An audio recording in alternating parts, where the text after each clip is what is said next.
So it goes, and so it goes. Where are we going? Nobody knows. Hello, this is Iain Lee. It's Monday. It's 4 minutes past 3. Hey! Wow. Can I say, I've had a freaking good weekend. A really good weekend. Maybe I shall, tell you some of my tales from the weekend a little bit later in the show, because I had a blooming good weekend. Did you have a good weekend, Anthony? Yeah, it's not too bad. What'd you get up to, mate? I went up to White Hart Lane to get some Spurs tickets for a game that I'll be going to. Oh, yeah? Going to Inter Milan. Oh, right, yeah? Yeah, Spurs Inter Milan at White Hart Lane. Hang on a minute, I'll tell you something. Oh, that'd be good, wouldn't it? I don't like football, I'm just saying. That, but I know I don't like football, but... Listen, I've got a kettle beside me. I'll explain why I've got a kettle a little bit later on. Okay. But the shadow, there is writing on the kettle. I genuinely need someone to explain this to me.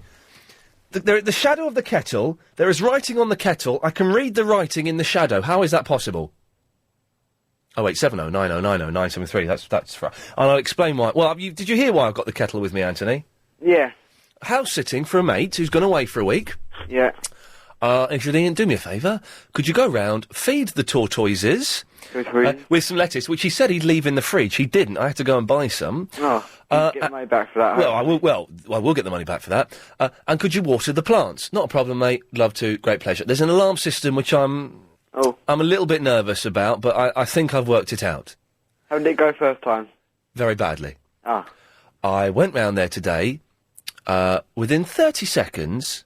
Well, the first time I went round, let's get this straight. The first time I went round, I realised there was no lettuce for the tortoises. So I closed the house back up, went to the shop, bought some lettuce, came back. Yep. Within 30 seconds of being in the house for the second time, I had broken his expensive £50 kettle. Oh. It's very bad. It's a Terence Comron, and I don't mind telling you this. It's very badly designed, Terence. What it is... There's a plastic lid on the top, okay? But it's attached to the kettle. And there's a button at the side. Now, I didn't realise the button at the side opens the lid. I thought that was obviously the button to turn the kettle on. You'd think that would turn the kettle on. So I thought, well, this lid, you push it down. So I pushed it down to put the water in. I've broken the catch. The lid can no longer be sealed. I've knackered the kettle. Oh dear, you got to buy another one, or...? I've got to go and buy another one. Oh. 50 quid for a kettle, blimmin'. I bet my cousin's got that kettle, same one you broke. Oh, right. So... That's a coin. I couldn't have it, could I? I'll ask him. I need it by Friday. By Friday? I'll give him a call out and I'll let you know. That'd be wicked if you could, mate. He wants to get a new one, so... Oh, well, it's not full of lime scaling, is it? No, he's only used it once. Well, hang on a minute. Why would he want to get a new kettle if he's only used that one once? He wants a better one, like, I don't know why. But... Oh, okay, yeah, no, I can understand that. Ever looked after anybody at anybody's house, Anthony? Just the once, yeah. I had to look after my cousin's house for like 2 or 3 days. Yeah. He went on holiday, so... All right. And did you have to feed any pets or anything? Yeah, one dog. Blimey.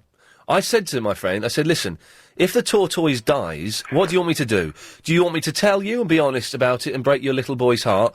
Or do you want me to spend the entire week trying to find an identical tortoise? Like they do in films and stuff? Yeah, what is? He said, yeah, I want you to struggle to get an identical one. Oh, it's not very nice, is it? No, not really. No. Just tell him what happened, innit? Instead of buying a new one. Exactly. Now I'm worried I've not put the lid on the tortoises properly and that a fox will get in. Oh, God. When is he back? The weekend, I think. Better go and check it then. Oh, gee, I'm doing this, aren't I? After the show, or tomorrow, or in the day, or before you go on at 3 o'clock, or you got plans? What? You can check it tomorrow, couldn't you, in the day? If you're not busy. Well, I'm busy tomorrow. I'm recording Lost podcasts. Are you? Yeah. You had a good weekend then? That was alright. I'm just reading this. Why does it, oh. What are you reading? Just reading an email, Auntie. Very rude of me. I can only apologise. If anyone would like to email, I'll go and carry on reading it. Oh, is that alright? Do you mind? Don't mind. Anthony, can you talk to Asher for a minute while I read this email? Asher? Okay. Hello, Asher. Hello, Anthony. How are you, mate? Oh, I'm okay. How are you? I'm okay, thanks. How's your weekend? Pardon? How's your weekend go? You okay? Yeah, it went really good. It went really good. Yeah. I just wanted to ask Ian when he's finished reading the email about his 8-track, if he's got it yet. I remember he was saying he bought it. Did he? Yeah. Are you interested in music at all? I like music. I like Green Day. I'm back. Oh, he's back. I'm back. Did you buy your 8-track? Yes, yet? I did. Arrived? I did. My 8-track has arrived. It's a lovely digital Tascam 8-track. It's set up. Also with it, I got... this is off the eBay, I bought this. Digital, because you plug guitars and microphones in and you record songs and you send them to girls and they fancy you. Also with it, free, or part of the deal, not free, was a CD burner. Yeah. But the power lead's not with it, so that's a little bit annoying. Yeah. But they're only a couple of quid. You can just buy them. It's a kettle lead it needs. What? Okay. Do you know what that means? No. Okay. Okay. Yeah, but yes, it's arrived, Asher. Thank you. Is it? Have you recorded anything on it yet? Not yet. I've just set it up in the office and it looks nice. Okay. All right. Well, I'll call you back when you've used it and stuff, because I just wanted to know, because I've got one of the really old 4-track things. Is it digital or cassette? No, it's cassette. Oh, yeah, I had one of those, the cassette ones, yeah. Yeah, and it's okay, but I'm just wanting to put on more tracks. Well, you can bounce them back, but let's I get know, but technical the for a quality's minute. not brilliant. You get the hiss, don't you? As soon as you start bouncing, you get the hiss. Yeah. But with digital, it's you lose none of the quality. It's brilliant. So you got 8 tracks, but you can build it up to 64 by just keep bouncing it all over the place. So does the machine have an internal memory, or does it? It's got a hard drive. Yeah. Listen to this, eh? I sound like Febsy, the gadget detective. It's got a hard drive.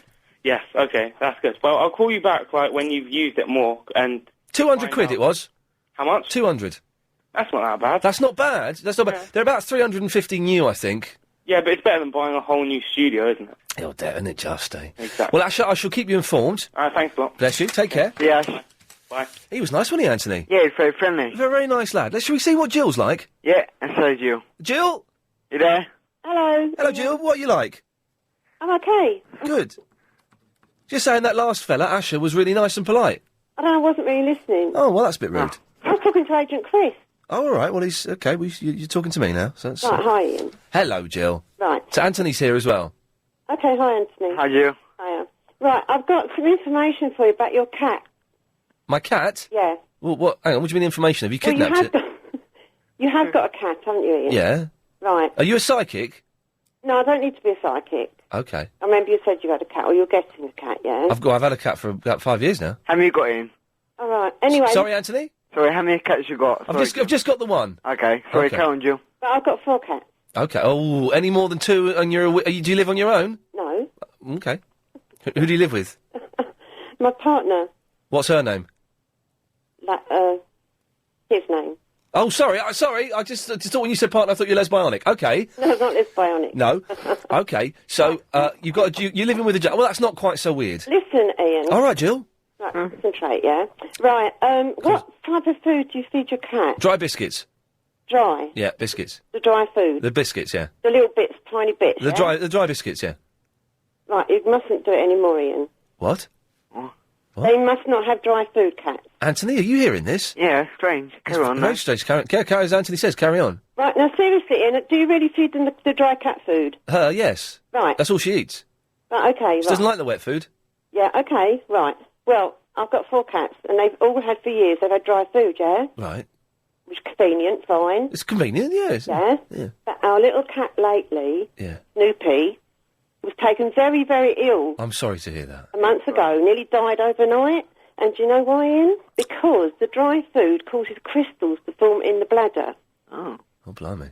Then he had to go to Putney Hospital, Veterinary Yeah, hospital, yeah. yes, obviously, not... which was a nightmare, because I had to pay £80 for a private vet over the weekend. It was one of those crisis things, yeah? Right.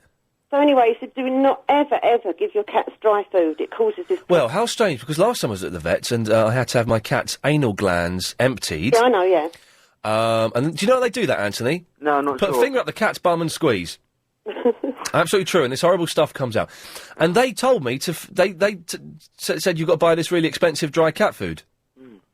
No, listen, Ian, that's rubbish. Well, this was it was about 15 quid a bag, Anthony, because it's like really a scientific formula. I know the one you mean, science cat food, isn't it? It's one of those, yeah. But it's Yeah, very good. But no, seriously, the vet, I saw the one in the emergency vet, and the one not as at good as a real vet. the hospital, Right. they said in future, change him to...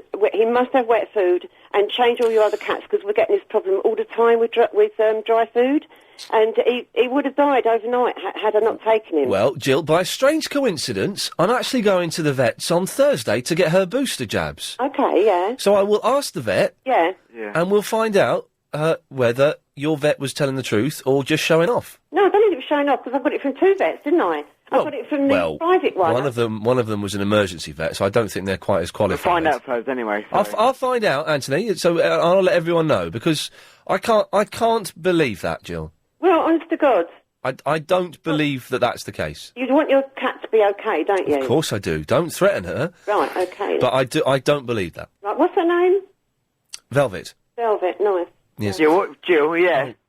Hang on. Well, Jill, listen, I'll say goodbye. Yeah, okay. Thank you. Anthony? Bye. Yeah. I've got travel. Do you want to stick around or are you done? Can't wait. Can I stick around, please? Yeah, good lad. Of course you can. Let's go and get the latest LBC 97.3 Travel News with Alan Joyce. And problems on First Great West. Dave has emailed in. Ian, that woman is an idiot.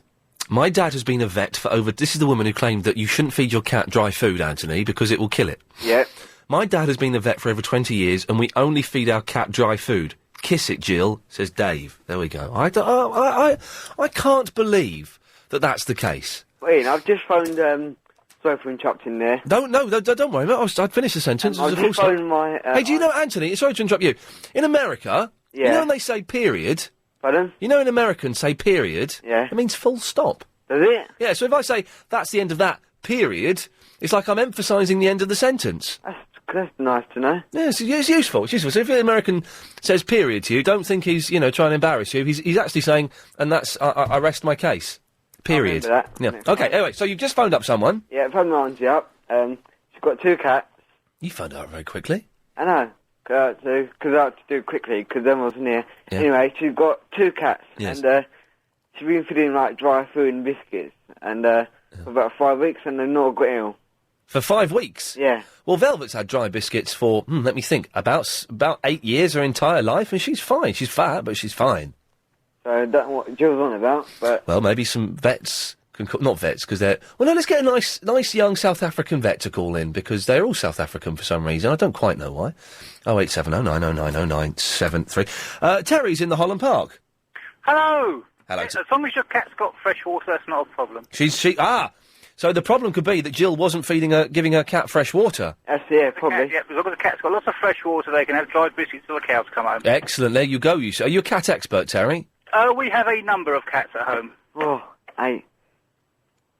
Anthony, sorry, you sound like you were about to say a word. I thought he said he's got 8 cats. No, a number of. Oh, sorry. Okay. Greater than 8, I'm afraid. Oh, it's what? It's more than 8? Got to take your shoes and socks off the cat and we'll put it that way. Oh, blimey. Any more than, well, if for single women, any more than 3 or more cats is weird. Yeah, well, we have more than 3, put it that way. Okay, well, good work. Anyway, I've got an IEC lead for you. Hello, excuse me? Yes, for your burner. Oh, this is like kind of a swap shop, but no, I'm not swapping nothing.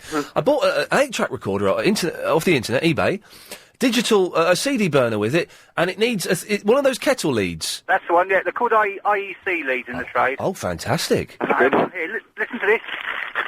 That's it in a plastic bag. And how much do you want for it? Oh, you can have it for a signed photograph. Oh, you're a good lad, sir. Do you hear that, Anthony? What a nice fella. Very kind of him. That's cool. It's very kind. Very cool. That's nice of him. Shall I pop it round then? Oh, what? You coming round? Yeah, well, I'll only drop it in the reception. I'm not going to come in like. If you want to come upstairs and drop it in, you're more than welcome. Well, as long as there's somewhere to park, I'll be there in 2 minutes. Now you've raised the great LBC parking debate. There ain't nowhere to park round here. Oh, I'll use Steve Allen's parking space. Yes, exactly. Well, his parking space is the car park. We do what Valen says. Well, not everything. Well, Terry, if you can park and pop up, you're more than welcome to. Lovely. We will have to frisk your socks for knives, though. Not a problem. You're a good lad. Thank you for that, mate. Okay, then. Cheers. See you in a minute. Lovely. What a nice fellow, Anthony. Really cool, it is. It was really nice. I must say again to everyone listening, we do not encourage listeners to turn up at the building because you will be met with short shrift. But if you have goods like that, then... Save money as well, Ian, don't you? Well, you save money, don't Cool, you? man. That's what it's all about. Linda, what can I do for you? Hello, Ian. Hi. Hi. This is Linda from Penner. I've got 2 cats, Oscar and Cleo. Oh, is this... Hang on, whoa, hang on. Is this the sexy Linda? It is. Anthony, this is a very sexy older woman we're talking to. Slightly older. Not that much older, but anyway, Linda. you said my cats. I've got to go. Listen, I've got to go. I'm rushing. But anyway, my okay. cats. All right, yes. Definitely. Oscar, gets cystitis, and my vet said feed him on wet food. In fact, both of them are on wet food hang on. because he has got these little crystal things in his bladder, Yes. and it makes him sort of, wee and everything like that. He gets very uncomfortable. Yes. And definitely, you should feed them on wet food. Oh, no. And funny, my vet is also South African. They all are. I know, and he said they just don't drink enough water, and they've always got fresh water out. Since he's had the wet food, he is better, but he still has to have his drugs to make him, properly better. Well, but it has improved a lot since he's had wet food, so I thought I must tell you that. Okay, Linda, but you're in a rush going off somewhere, are you? No, I'm just going to pick some up from the station, that's all. Oh, okay. Oh, may we ask what's going on? No, nothing very interesting. I just got to sort of pick someone up. Okay, But, well, that's fair enough. You're being coy, and that is your privilege. Thank you very much for that, Linda. lovely talking to you. Always lovely to talk to you. Bye-bye. Thank you, bye-bye. Bye-bye. She's hot, Anthony. I've seen pictures of her. Yeah, just quite strange because everyone's saying feeding cat food dry. Yeah. But everyone's saying feeding wet food. It's going backwards and forwards, this conversation. Well, as I say, here we go. Gary's emailed in. Whenever you buy oh, God. Oh, dear. What's that in? Whenever you buy cat biscuits, make sure the labelling states aids urinary tract.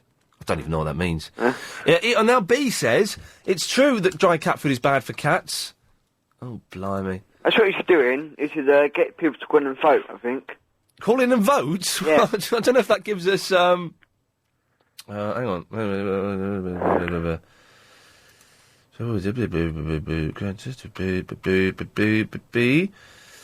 Okay, love it. Oh, the Roddy and the Harpington has emailed in. Roddy and the Harpington has done me a brilliant... Occasionally, Anthony, he makes me up CDs of good rocking tunes. Oh, yeah? I've been listening to his CD all weekend. It's flipping good stuff. There's a brilliant song by, who's it by? The Flaming Lips. Hello? Still here? Yeah. And I've been listening to that all week. So Is it good? It's very good, yes. Is that CD you requested for me? Is that coming through the post soon, do you think? Oh, the Craig Neal CD from Music Thursday? Yeah, I hopefully I've got the address right. He's posted it today. You'll have it by the end of the week. Oh, great. Good lad. Anthony, anything else we can do for you? And yesterday's show, Triple M. The live call-in, was it any good? The last what? The live call-in that you do Sunday night from 10 till 12. Oh, Triple M last night was rubbish. 10 till 1, Sunday night. Absolute rubbish last night. Absolute rubbish. Can I ask what you done on the weekend then? Yeah, it's a good weekend, you Oh, he's asked. Okay, I had a cracking weekend. I bought a dining table and chairs from John Lewis. Oh, yeah, and I had makers, aren't they? Good, mate. I had £250 worth of vouchers because they muffed up my curtains. Oh, that's good. So they sent me some vouchers. That was nice. That's cool. I fixed a washing machine. Whee. Fixed it, because I'm a man. What else did I do this week? I watched War Games on Sunday. Yeah. Oh, it's a good film.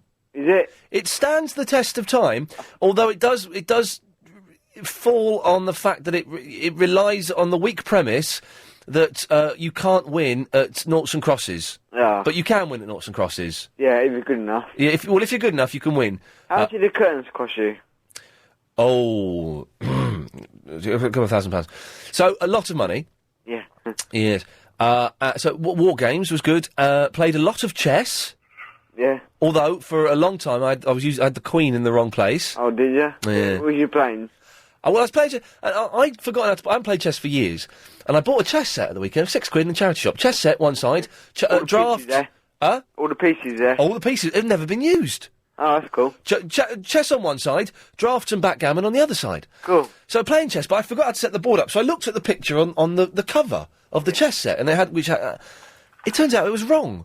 Oh, The Queen goes on its own colour. Does it? Oh, yeah.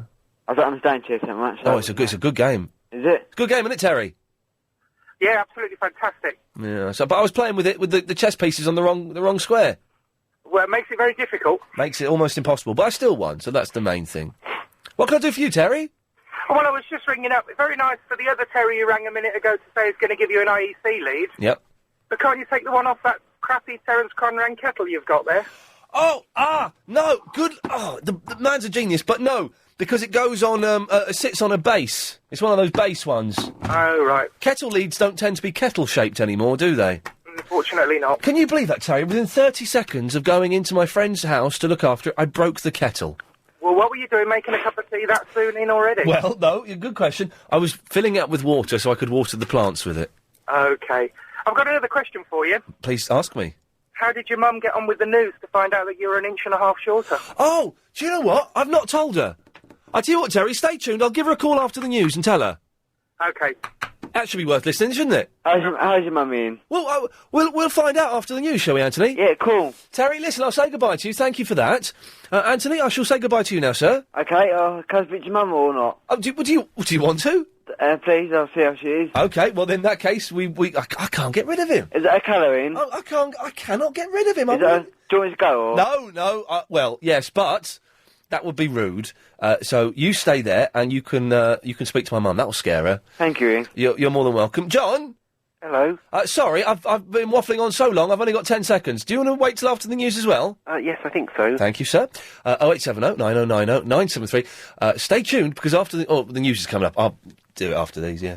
Discover some of the fun... by the way, if anyone wants to know what's going to happen during the rest of the show, if you go to lbc.co.uk and go to my page, we do a thing called a blog. It's a weblog. And it's written after every show, and it says what's happened in the show. Well, I've written it today, but the thing is, after the show tonight, I have to nip off, because I'm seeing a tailor. So I've written the weblog already. So it's kind of slightly predictive. So if anyone wants to go to the weblog and call up and tell us what's going to be happening on the show, you're more than welcome to. And also, I'll be telling my mum after the news that actually I'm not 6'4". Oh, this whole thing is kicking off about whether dry cat food is bad for cats, and I do not know what's going on. Or what to believe. Well, what do you believe? Oh, there we go. Right. Now, Anthony. Yep. The top of the hour and the half hour, I have to recap what's happened in the show. Yeah, Could you recap for me? Okay, basically we have a Geo calling in, about cats. Everyone's saying you've got to feed your cats, dry food. Yep. Because, what was it in again? What? What was it? It kills them. It's no, people are saying that dry cat food kills cats. Sorry, I got it incorrect. You did get it incorrect, never mind. Oh, Sorry. Numbers up there, yep. And, everyone else, people are saying you have to feed them... I can't get rid of this fella. Sorry. That's all right. You have to feed them, Yes. Oh, I can't think now. Wet food? Wet food. Yes. Instead of dry food, because dry food can kill them. And what did I do at a friend's house? Oh, Ian broke a kettle. There we go, lovely. It's cost £50. £50, okay. And what did I fix this weekend? Here's the test. What did I fix this weekend? You fixed a washing machine. Good lad. Anthony, have you got the internet there, have you? No, I was going to ask you about that. My computer is not working properly. I need to get a mouse for it. Right. So if any of your listeners have got a spare mouse, I'll pay for one, because I can't find one anywhere Okay, else. well, let's see if anyone can offer 0870 909 0973. I wonder if that guy's turned up with the kettle lead yet. And by the way, if you want to know what happens on the show today, before it happens, go to lbc.co.uk, go to my page, and then the weblog's there, and I've written it before the show, which contravenes all Ofcom standards. I'm just going to phone my mum up. Last week I had a big announcement to make, and the announcement was, I'm under 6 foot... Oh, hang on. Hello? Hello, Mum, it's Ian. Hello? How you doing, love? You all right? I'm fine. What are you watching on the telly? There's a cartoon on, but I'm waiting for Deal or No Deal. I don't think that's on for ages, is it? I think it's about 4:15, isn't it? Well, what time's the countdown on? I don't know. Well, don't look it up, don't worry. At the moment, I've just turned over. It's on at the moment. Okay. What cartoon are you watching, Mum? Well, I don't know. It's, it wasn't a cartoon I knew. Okay, well, that narrows it down a little bit. Now, Mum. Yes. I'm going to ask you a question. I want you to answer as honestly as you can, okay? Yes. Well, hang on. Well, first of all, why aren't you listening to the radio? Because I'm watching the telly. So you're watching a cartoon that you're not enjoying, and you don't even know what it is, and you'd rather do that than listen to your son on the radio. Oh, well, I tell you what. Don't swear. I listened to you last night. Oh, it was rubbish last night. Yeah. I listened to Clive Yeah. at first because Yeah. I like listening to him. He's good, isn't he? But Uh-oh. Oh, he drove me mad. Why- Arguing with this woman about pigeons. Oh, really? Clive was arguing about pigeons, was he? What did you think of the trip of my show last night? Oh, yeah, he was okay. I didn't listen to all of it. No. I was tired. I wouldn't- I wouldn't sleep. Well, good work. Now, Mum, Yeah, how tall am I? very. Why? Do you what figure? This may be harder than I thought. Are you aware of how tall? In feet and inches, how tall I am? 6'4". 6'4". 6'4", isn't it? Yeah. I went for a medical checkup last week, Mum. They measured me. Oh. I'm just under 6'3". I'm 6'2" and something. Oh, no. Either I'm shrinking, or when you measured me and told me I was 6'4", you were talking out your backside. It's one of those two things. Ian? Yes, Anthony? Countdown is on 3:13 until 4:15 on Channel 4. So countdown's on now, Mum? Yes, on now. And what, Anthony, what time is Deal or No Deal on? Do you know, mate? What channel is it on? 4? It'll be on after this. 4:15. 4:15. And there might be, place in the second after Oh, this. that's good, then. It's where they go and buy houses abroad. So, Mum, are you shocked to find out that I'm under 6'3"? Yeah. It's disappointing, isn't it? It is. It's a little bit disappointing. I blame you for it. Well, no, I only measured you. Yeah. It was very, It was a ruler, wasn't it? And you just kept moving it. I just kept marking bits on my leg and then moving up. Mum, Anthony's on the line. He wants to talk to you. I don't quite know why. Hello? Hello. How are you? I'm fine, thank you. Yeah, good. So I was just seeing how she's in, that's all. I think she's all right, Anthony. Yeah, she's a bit shocked, though, isn't she? She's what? Bit shocked. She's very shocked, isn't she? She can still hear us, by the way. Yeah, no. Yeah, okay, that's fine. Mum, listen, I'll let you get back to countdown. Right. Who's in Dictionary Corner today? It was, I can't remember. It was yesterday. Yeah, I'm asking about today. Diddly-doo-boo. Well, we'll leave it there, shall we, Mum? Hello? Hello? Oh, you okay, so for a second I thought we'd lost you. I'll leave it there, shall I? Okay. You enjoy countdown, I'll speak to you in the week. Okay. Lots of love, bye-bye. Oh, God.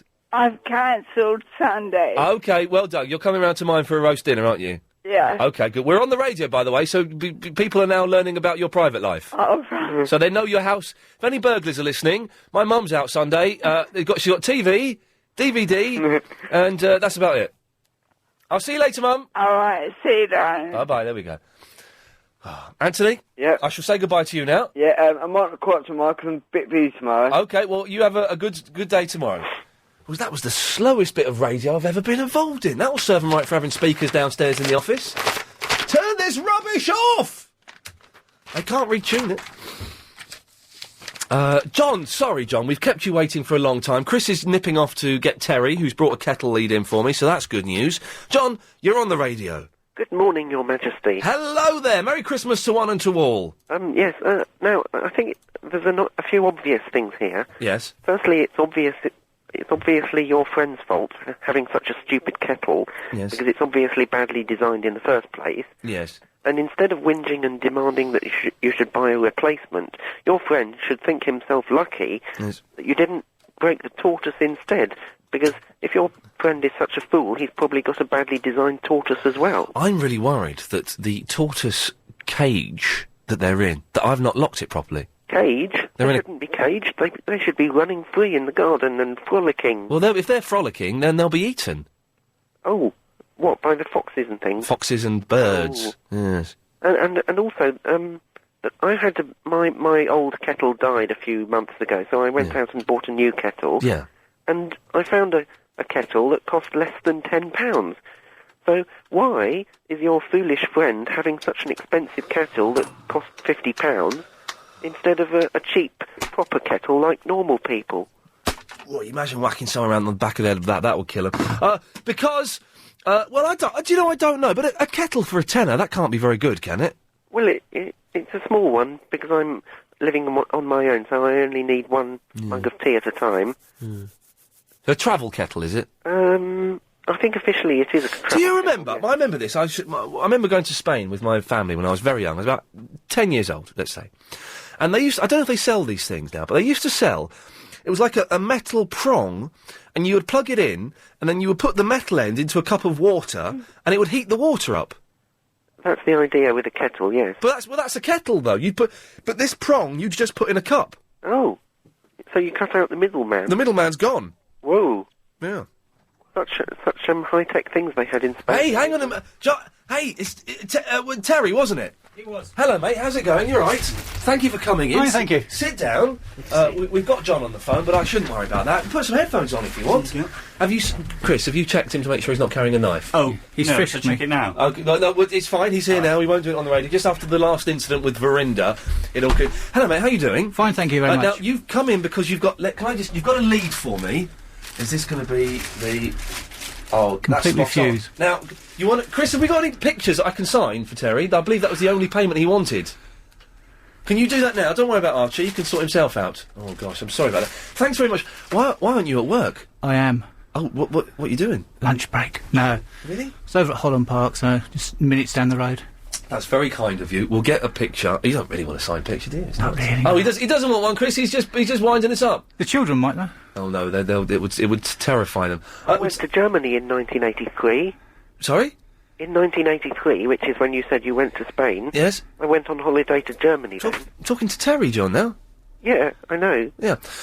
Well, Terry, is there anything else I can do for you as a form of repayment? Because this is very generous, thank you. No, that'll be fine, thank you. Lovely. Well, you're more than welcome to stay for the rest of the show if you want, or you can... 5 minutes will be fine. 5 minutes is fine, catch your breath. John, anything else? Yeah, it occurred to me yesterday, yes, when I was singing that song, Never Be Rude to a Donkey. Yes. It occurred to me that if you write donkey backwards, you get yek-nod. That's absolutely correct. Thank you very much for that. Feel free to chip in at any point, by the way. Yeah, okay, I will do, if you want to. Now, is it Moira next? Yes. Chris has put Mora on the screen. He's missed out the I. Never mind. Never mind. I've got Terry here with me. Just a bit of... Not interested in me. That's no. disappointing. There we go. Is it my turn to speak now? I believe so, yes. Yep, Sorry, yep. apologies. There you go. Just a bit of tortoise... Far ahead. Just a bit of tortoise info, Ian. Nothing for you to worry about, because nothing with tortoises happens quickly. But having made every mistake in the book myself... Yes. I know, and I understand why they can't have free range if you've got a fox problem. Yes. But they don't really do well unless they have a wide variety of food. So keep on with the lettuce yourself. But what I suggest your friend does when he returns is to contact the British Chelonia group. Right. It's called Chelonia. My friend's he's licensed to breed them. He's licensed to breed them. Yeah, yeah. So he must belong to a group, mustn't he? I would have thought so. I think he's feeding them more... Why are we talking about feeding animals? I don't quite understand this. Cat and cats. To tortoises and cats. Do tortoises and cats get on, Moira? Oh, yes, they will perfectly well. Look, we got... If you feed them just on lettuce, he may... Got no picture. He may just have said that because it was easy when he was... It was easy for me to do it. Moira, thank you for that. Ian, can I give you the name of the group just in case he hasn't got it? I wouldn't bother. Right, sorry about that. We've got no pictures, but what we can have... Where do we get this from, Chris? We've got an LBC fleece. Lovely. Put it on just eBay. right for the weather. Put it on eBay. It's 20 quid. 20 Yeah, quid. so I'll be Craig fine Neal that. CD. Craig was in the other day, Music Thursday. Oh yes, I heard he's good. He's good, isn't he? Yeah. He's a good singer. Oh, I was going to get that CD actually. Well, there you go. You've got it now. It's wonderful. Excellent stuff. That's brilliant. But we've got no pictures, it turns out. That's not a problem. Disappointing. Terry's going to stick around for a few minutes. Is that all right, Chris? He's not listening at all. He's listening to Radio 4. OK, 0870 90. Let's quickly just try this. Hang on a second. Line 4, you're on the radio. Hello? Hello, you're on the air. All right, Ian? Yeah? I'm fine, how are you? I didn't ask. Oh, okay, that's very nice. OK, well, Terry's here as well. Hello. You all right, Terry? I'm fine, thank you. What are you up to? Oh, just sitting there looking at my fleece, thinking how nice it's going to be to wear that in 90 degrees of heat. That's very funny. Yes, what do you want? Because I've got to go to travel now. Yeah, because, can I speak to Verinda? Well, no, because Verinda's not here. No, there we go. Load of nonsense. 08709090973 if you want to take part in the show. It's time now, though, to go to the LBC 97.3 Travel Centre and get the latest on the roads and the trains with Alan Joyce. Thanks, Ian. Delays then on... Well, Terry's just left. What a nice fellow. What a lovely bloke. He's brought in this lead for me, which I need for a CD burner. Do you know what? I'm slightly worried because the last couple of weeks... Well, last week. I was away the week before. Last week. we've been getting really nice people calling in, which seems a little bit odd. Done. Well, and that was one of the Muppets phoning in. We had to dump that there because we took a call, and he resorted to what I believe is known as indoor language, the swears. I tell you what we'll do, while we build up the delay, is I'm going to play an MP3 that we've genuinely had requests for, so I think I can play this. Where is it?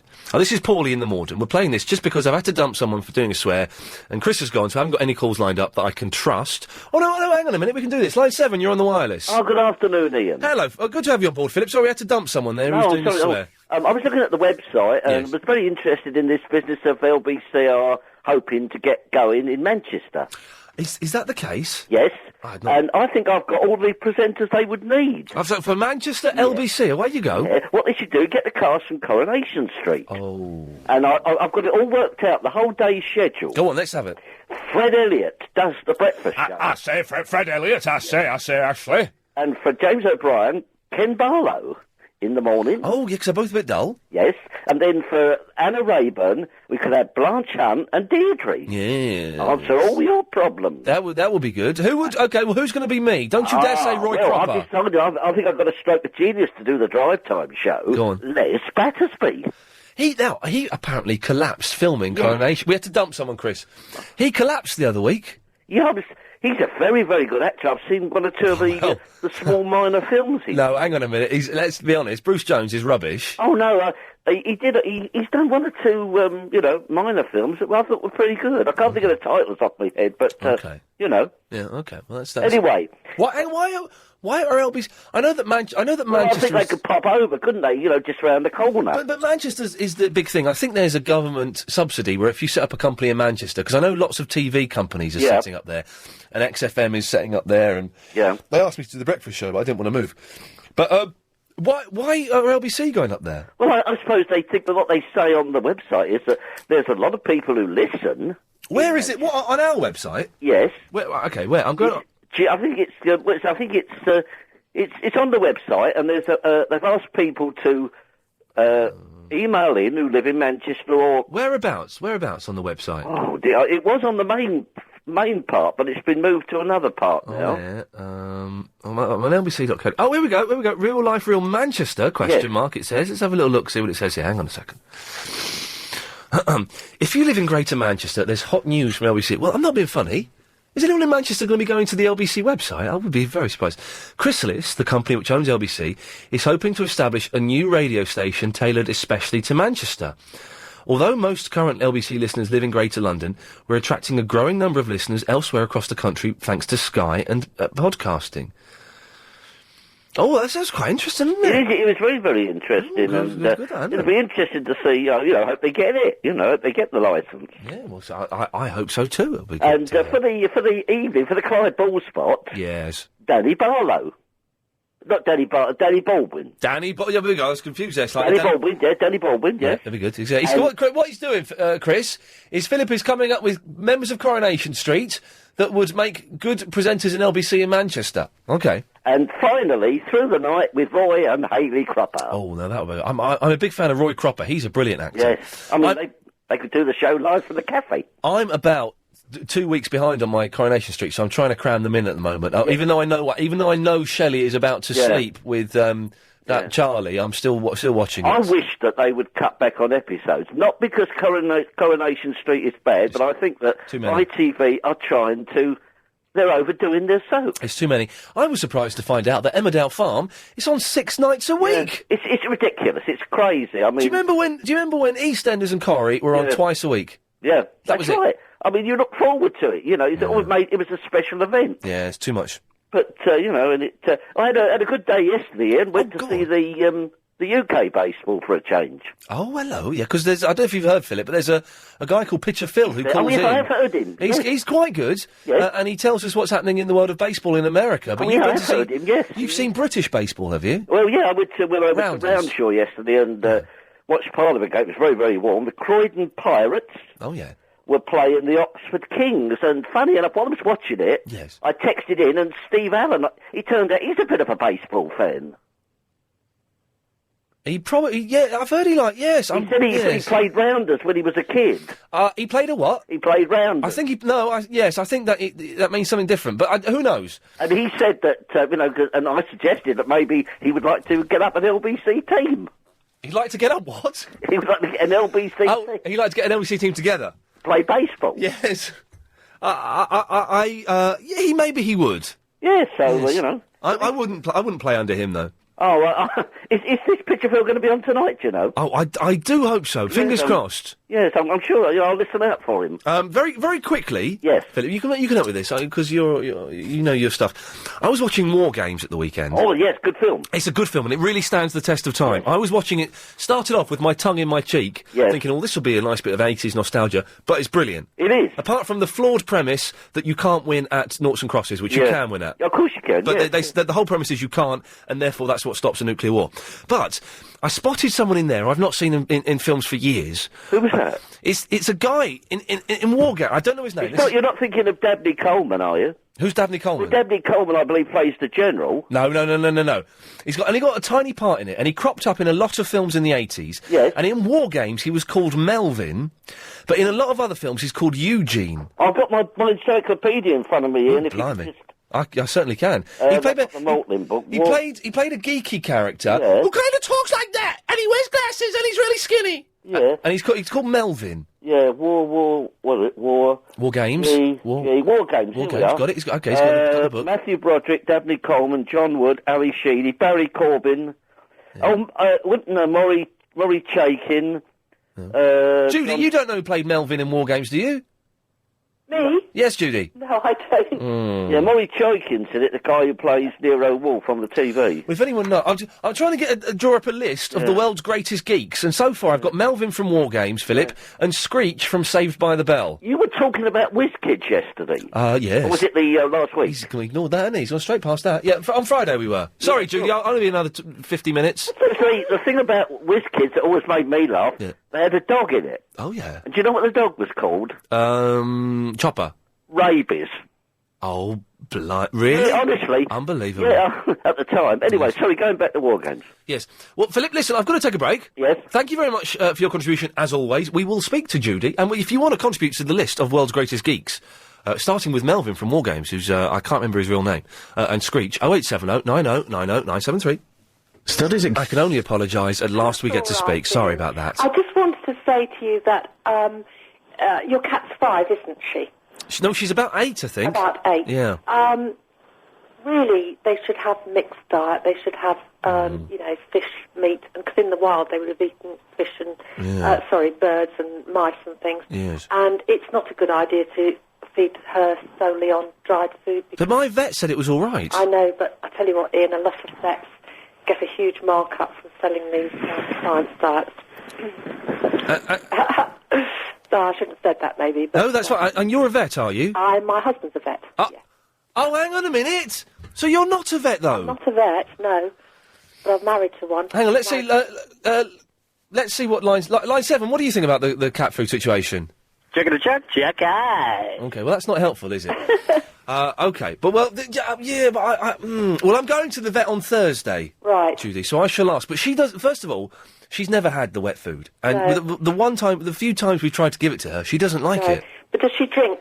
She drinks a lot of water. Yes. Oh well, that's probably okay. But basically, they don't really advise it 100%.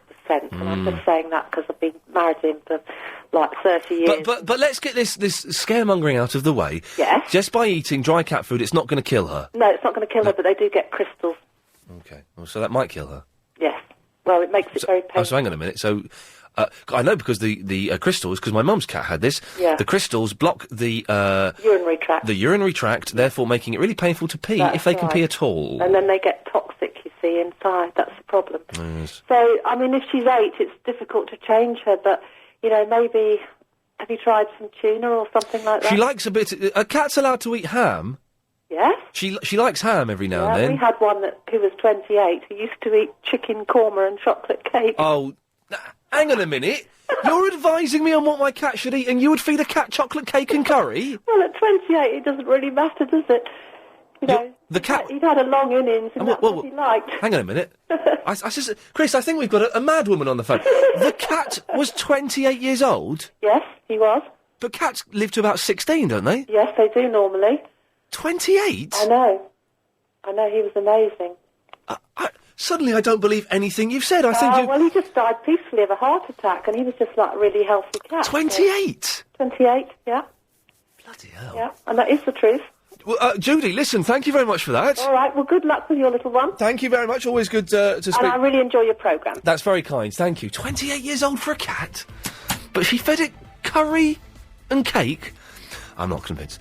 0870 90 90 973. If you've just tuned in, I'll give you a recap in a couple of minutes of what's happening. If you want to know what happens in the show, you can visit my blog page on the website, lbc.co.uk, and I wrote it before the show, because I've got to nip off after the show tonight, see a tailor. So it's I've kind of predicted what's going to happen. 0870 90 90 973. More of your calls after the latest LBC 97.3 news. Eddie Deason is the fella's name. If looking up on the internet, you'll know exactly who I mean. Someone sent me a picture of him. Hang on, because I want to see. I was watching War Games at the weekend, and it survives the test of time. It's a cracking film. And I want to get a list of the world's greatest geeks. So far, I've got the guy who plays Melvin in War Games, and Screech from Saved by the Bell. If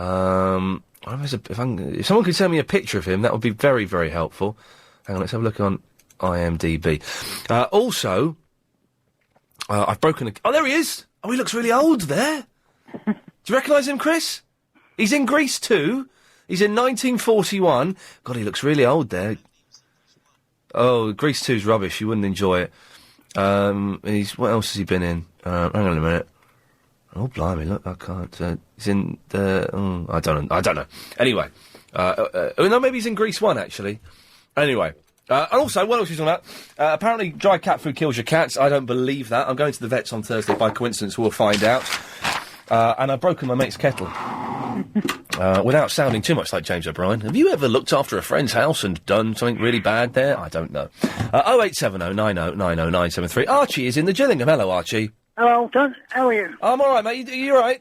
Yeah, I don't know if you're aware of this, but you were half in good company this week. Oh, why's that? Well, they discovered Nelson was shorter. No Nelson's column. I heard about this. They measured They discovered he's short, about 12 foot. I think something like that, shorter than they thought he was. Yes, I read about that. Good company. It's all, yeah. What it is, if anyone doesn't know, I went for medical last week and they measured me. I've lived my life thinking I was 6'4". Turns out I'm just under 6'3". Was it a disappointment? In all honesty, Archie, I was genuinely very, very disappointed. Yeah, I would have been after all them years. Yeah, it was. I was, and I know it's.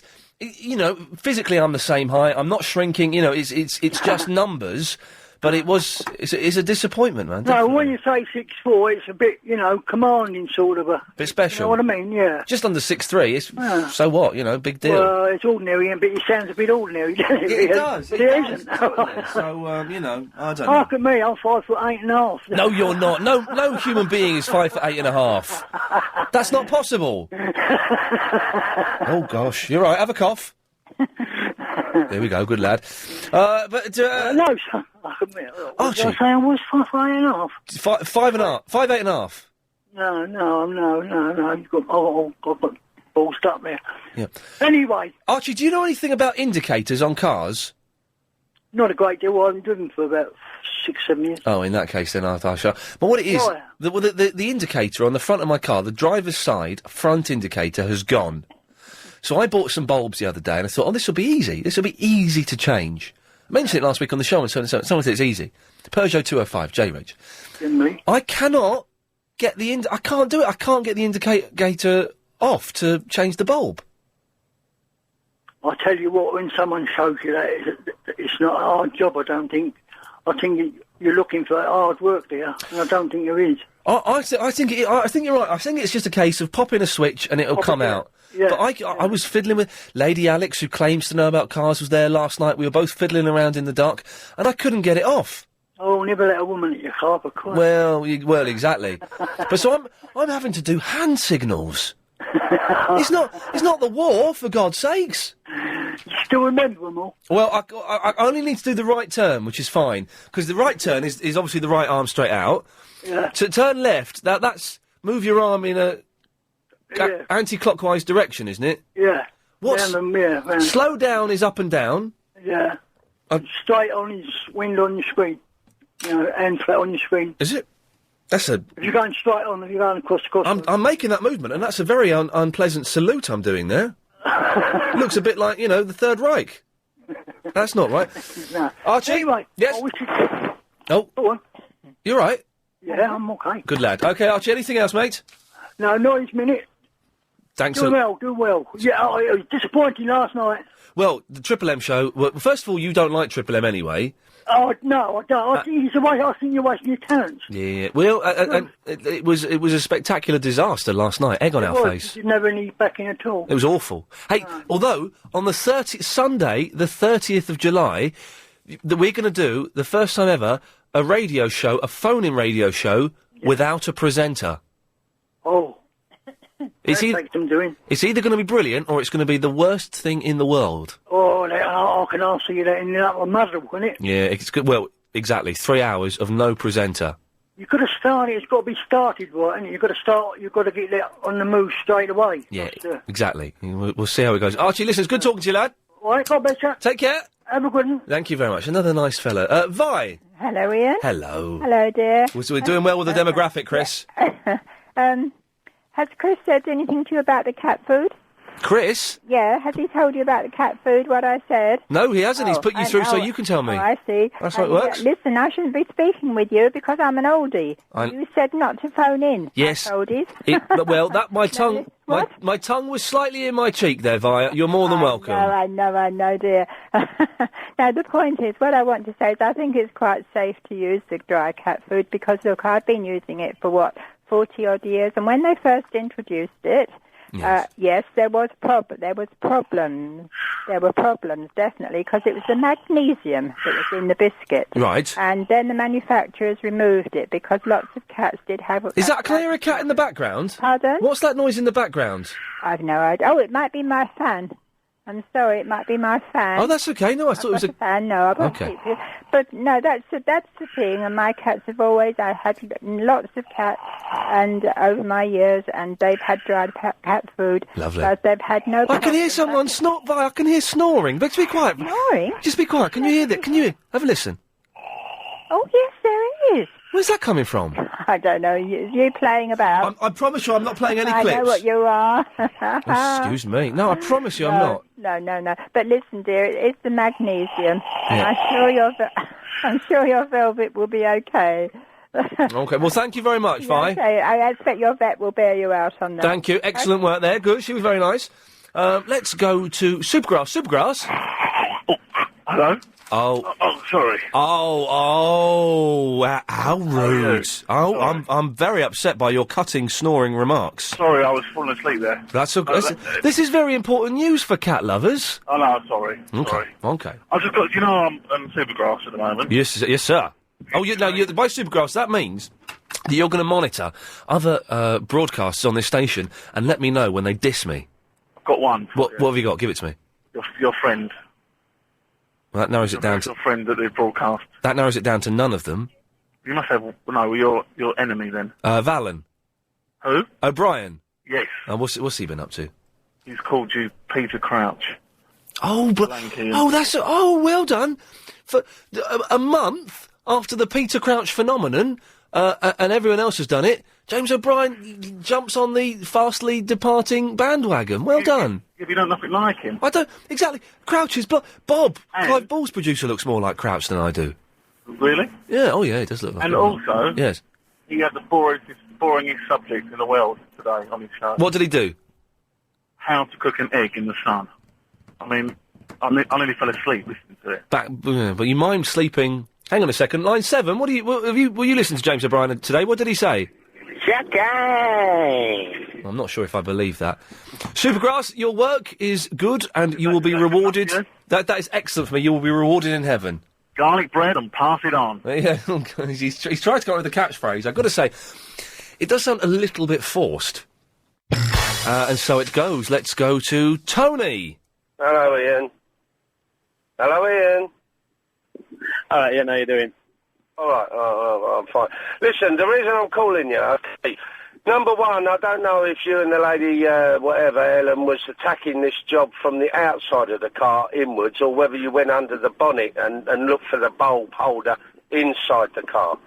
If you see what I mean. If you lift the bonnet up and look down at the front of the car, you'll probably see the back end of the bulbs that you're trying to replace, and they should just pop out. Not a problem. But if it's too difficult, just go to any Halfords that you're passing by, tell them that you want a bulb replaced, and you're not very good at it, and one of the kids will come out and do it for you. Well, that told me, didn't it? Unfortunately, this was not Ian. This is another Tony who called in. And Ian's done that usual thing of putting us both on together. Who? Ian. Oh. Ow. Ian, another Tony. He's just trying to wind us both up. But you're absolutely right about the bulb. There's usually something on the inside. Or it could be that there's a clip and the whole unit slides out and then you can get to the bulb from the back. I wasn't going to offer to come down and change it for him. Yeah. Nice that way.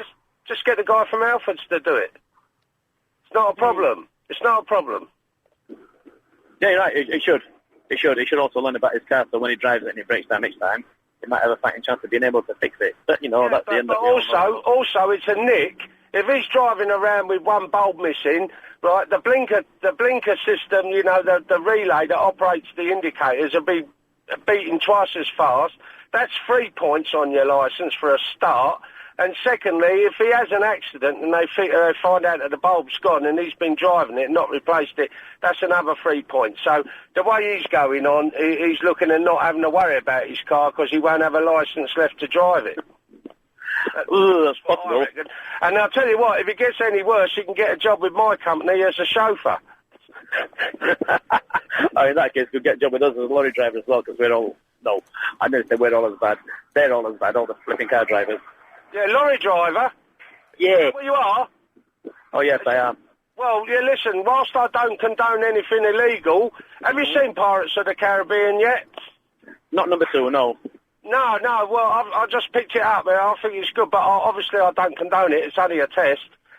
But right. No, I never buy anything counterfeit because, apart from being a lorry driver, I also run karaoke shows, and everything I have has to be first generation, not copied. Yeah, you know them karaoke discs? Are they about £25 each? Oh, depending on what you get, there can be a lot more, and they can be cheaper. Depends very much. I meant like the decent karaoke's that you'd get in the south of London. They reckon they're worth about £25 each. And if you play a counterfeit karaoke disc, you're looking at thousands of pounds in fines. Is that right? Well, potentially, if you're doing it on a professional basis, you can get all your stuff confiscated if you're running hockey equipment. Yeah. More than that, they're on the risk of losing their licence. Yeah, where do you operate from? Barnsley? Not quite, no. I'm from Barnsley. I operate in Wembley. You've been as far south as Wembley, have you? I live down here. I just wondered, was it, what sort of music that you would play in your karaoke venue, whether it be something like, I don't know, Herman's Hermits perhaps, or maybe a bit of Freddie Starr, something like that, no? Well, if that's what they want, that's what they can have. I've got 22,000 karaoke tracks, which is probably more than anybody else. Well, yeah, certainly. I've probably got it in the of it. Have you got a website? Not as such, but you can. If you type in, all right. Ian's going to let me do this. Type in Josh Dickey's karaoke on Google, and you'll find me on there. Look, Mr. Barnsley, I've got this overwhelming urge to talk about fishing, so I'm going to go now because the blood's run out of my arm. Hello? And, I'm supposed to be driving a Bentley, not chatting on the phone. So I'm going to love you and leave you, and keep them peeled. And don't pick up any hitchhikers, especially if they're wearing short skirts. Hello? Sure. Hello? Hello, Habiba. Oh, hello, Ian. How are you? I've got no idea what just happened there. No, I was a bit I can get confused. 3 points on my licence for not having the right... Yeah, it's true. Oh, but don't worry, if you lose your job, you can come and be an undertaker. I don't want to be an undertaker. I don't like dead people. Well, anyway, listen, about your car... Hang on a minute. But if I'm doing hand signals, that's all right, isn't it?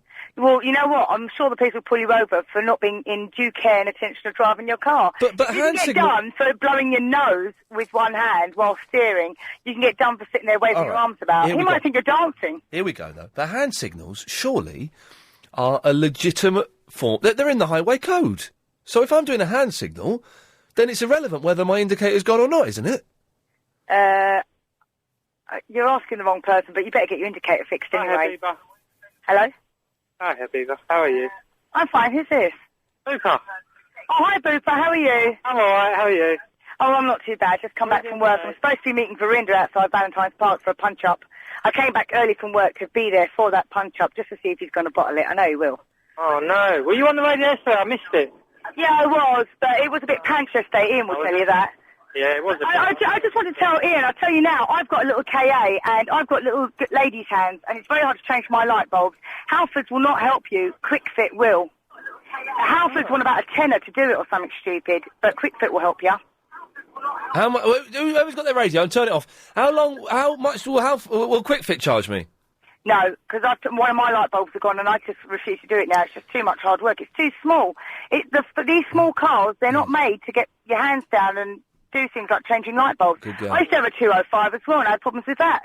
Problems I got rid of it. What problems did you have? I know who you could take it to. The guy who did your service, or you know when your car broke down. Yeah, I could do, I suppose. I could pop in and go, look, I know I'm being cheeky, but you know I'm a very busy guy. Please, can you change my bulbs for I me? can't get it done now until Give Thursday. him a drink. I can tell you how to do it. Oh, Booper, go on then. I've got a Peugeot 205. All right, tell me how to do it. Tell me how to do it. The light's the same. What is it, the front or the back? It's the front. The front, yeah, there's a spring-loaded thing you've got to clip down and then pull it out, then turn it anti-clockwise and just pull it out and the bulb's out. Oh my God! But all right, well, okay, we can do this up until the news. I tried this last night, and the spring-loaded thing, it loosens the headlight, but it doesn't affect the indicator, and they're not connected. Have you got a handbook to your car? Habiba, shush, we've only got a minute. There is. There's a separate one. There's a separate clip for the indicator one. Oh, we couldn't find it. Yeah, you got to dig right. Get your manual out, Ian. Habiba, shut up! I haven't got a manual. I've only got. Get on the internet and download it. Oh, I'm gonna slap. Habiba, I've only got a minute before I have to go to the news. So shut up. Ian, I won't have you talk to Habiba like that. Well, no, Booper. Thank you, Booper. No need for it. I'm so close to finding out how to do the flipping light bulb. Yeah, and it's all right. I'm gonna. It's a separate spring-loaded thing Booper just said, or did you not hear him? Oh, and listen if you to didn't get YouTube. that, then get on the internet and download it. Oh, do you know what? I didn't think of looking on the internet. Oh, yes, I did, and I couldn't find it on there. Ian, stop being pedantic now. Semantic? Oh, Booper, thank you for standing up for me. Right, Habiba. lovers. You know, Ian gets carried away sometimes, and that's all good. Because she won't shut up. This is quite boring radio. I've only got 45 seconds. Driving it up then. No, but I want to fix my car. Oh. Well, get someone to do it, because you can't do it yourself. You're useless. You're a radio presenter, not a mechanic. There you go. Now, I'm not... So I told you, take it down to Quick Fit. They're only too happy to help. And if you don't, then take it to the people that fixed your car when it broke down the first time. Or better still, treat yourself to a new car. Habiba, I'm cutting you off. Magic. I've cut Habiba off. Why? Because she was banging on and wouldn't shut up. Yeah, but you do need a new car, don't you? Right, I'm cutting you off. Yeah. There we go. I'm not having that. Just because those two have fallen in love via the airwaves, they think they can just come on the air and have a go at me. No, thank you. And peace reigns once again. I think I'm going to have another crack at putting the headlamp in, the indicator in this evening. Failing that, tomorrow after the gym, I'm going to pop to Quick Fit and see if they can do it. Unbelievable. In the backside. So we don't need any more calls on that, thank you.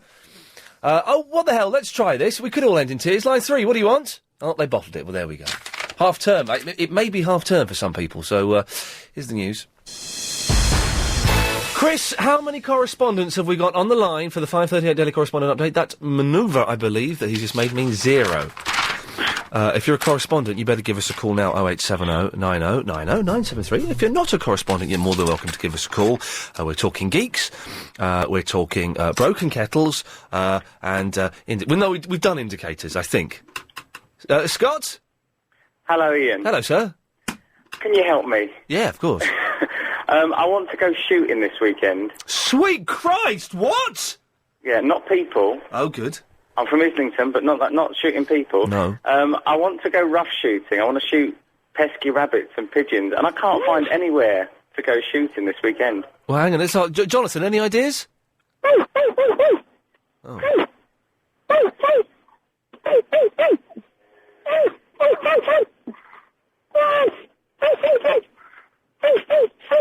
Yeah, that's not very helpful. But shooting? Yes. Animals? Well, animals that would damage crops. Oh, no. Farm. What? No, you can't. It's gonna farmers don't get much money. Poor farmers. Oh, stuff the farmers. Farmers make a stack load of money. And they're all obnoxious. Only because of subsidies. But no, I want to go shooting. I want to shoot. I'm not gonna throw the rabbits away. Doesn't matter how they make the money. They're making bucket loads of money. You show me a poor farmer. Yeah, but I'm going to use them. You see?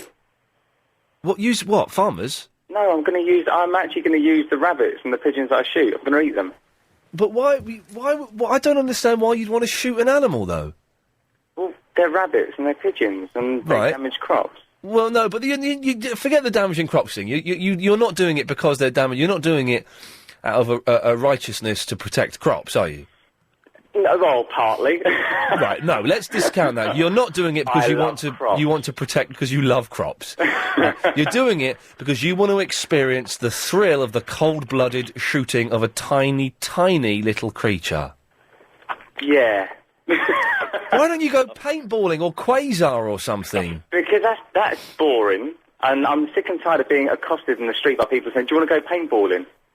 Out of principle, I won't go paintballing. I had that once in Slough. This really fit girl said, "Do you want to?" It was like a promotional thing, and there's a team of them, and this really fit girl. And you think your luck's in, and then all of a sudden she says, "Have you ever been paintballing before?" Well, I said, and you think she's going to ask you. Yeah, and I said, "Well, I would go if you were there."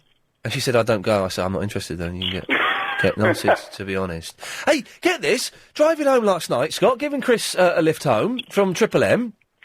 Driving up, was it the Camden Road we were driving up? Driving up the Camden Road, about 20 to 2 in the morning.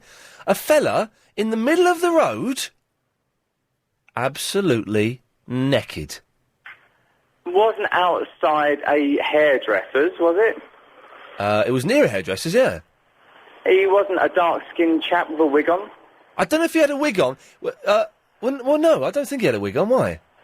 Because there was a power cut in Islington last week, and we were all talking about... the other day, sorry, and we was all talking about people being naked for some reason. It came up in this conversation. Yeah. And a neighbour of mine said, outside this shop, a man stood outside this hairdresser's, stood in the middle of the road and waved himself about, completely naked. All right, well, we get the implication of what that means. Wow, really? Maybe it's a thing, mate. In all honesty, he had a blanket, a small blanket around his shoulders. Right. But he was naked. Small a blanket? Well, it was, yes. He was, so, hang on, are we might have stumbled on something here by coincidence. There is potentially a naked, and I'll say pervert, because he has to be a pervert, running around Camden late at night. Yeah. That's weird, isn't it? But he's also, apparently he's also done it in the daytime, though. My neighbour was saying daytime. Oh, if anyone spotted this fella, give us a call, because I think we might have cracked something. Cracked probably an unfortunate choice of phrase there. But he did it for no reason. She watched him walk up to this hairdresser's window. Yeah. Strip off. Oh, he stripped off there, did he? Yeah, and raised himself in front of the window, walked into the road, and then waved himself in front of the car. Again with the waving there. We've got the idea of what that would entail. Okay, well that's... See, if I had my gun, I could have scared him off. No! Scott, I nearly managed to dissuade you from the whole shooting thing. Well, what else can I do on Saturday? Get an Xbox, mate. Oh, no, I'm far too old for them. How old are you? You said about 20. I'm 32. Oh, it's silly. What do you mean far too old? I'm 33 and I've just got a stat load of games I'm looking forward to playing. Yeah, but you're young at heart. I'm an old man. No, listen, you don't need guns and things like that. Well, there's got to be... Well, I just thought it was exciting. I don't think it is exciting. If you were going tiger hunting or shooting... Oh, no, that's wrong. Shut up. Because they don't damage crops, yeah. No, I saw in a shooting magazine that I bought the other day that you can go to a European country, I won't say which one, and you can hunt wolves. You can say the country, Scott. They won't sue us. I think it was Czechoslovakia. I don't think Czechoslovakia exists anymore, does it? Oh, wherever it was. It's somewhere like that. It was one of those sort of states around there. And I just noticed that they said that they hunt wolves, boar and other things, but wolves. I was quite shocked at that. Anton, have you ever been shooting? No, not yet, but I'm thinking about it. Okay, why? Because when you drive down Gatwick North Terminal, you see the rabbits jumping up and down on the ground's verge there. Yeah. That's a nice place to go shooting. I don't think you're... Yeah, I don't They're think... waving at the aeroplanes. I don't think you're allowed to go shooting near airports. That's a shame. Well, you could get a lot of rabbits there, though. Yes, I don't think you're allowed to shoot things near an airport. Airplanes had a bit of a bad press a few years ago, and the security there is pretty tight as a result. Well, if he goes around at night time, then he can see all the foxes running across the roads. Then he can shoot at them. What? Anton's just got this amazing bloodlust. So you want to shoot rabbits, Anton, because they bounce? Because they bounce. They disrupt you when you're driving, you see. They disturb you when you're driving? Yeah, they're jumping up and down. So do children and the people who wash your windscreen, but I don't want to shoot them. Well, Oh, no, the windscreen ones are good. You get good points for that. you get points? You get good points. Oh, what? For those ones. Oh, no, steady. Now, come on now. Scott, maybe you and Anton... What about trampolining when the Olympics come? I hope the trampolining site's not going to be anywhere near where he lives. Yeah, that's a good point. Anton, so anything that bounces, Anton's going to blast it full of holes. It's lucky. Well, you go shooting practice, don't you? Yes. Okay. But he's gone. So, Scott, you were saying you read a shooting magazine, do you? Well, no, I don't normally. I just picked one up because of wanting to go shooting. But what? And it upset me because I've got a lovely dog and she looks like a wolf, and it upset me the fact that someone might shoot her. Yes. Does she damage crops? No. Okay, well then that's... No, she has chewed a few of my shoes.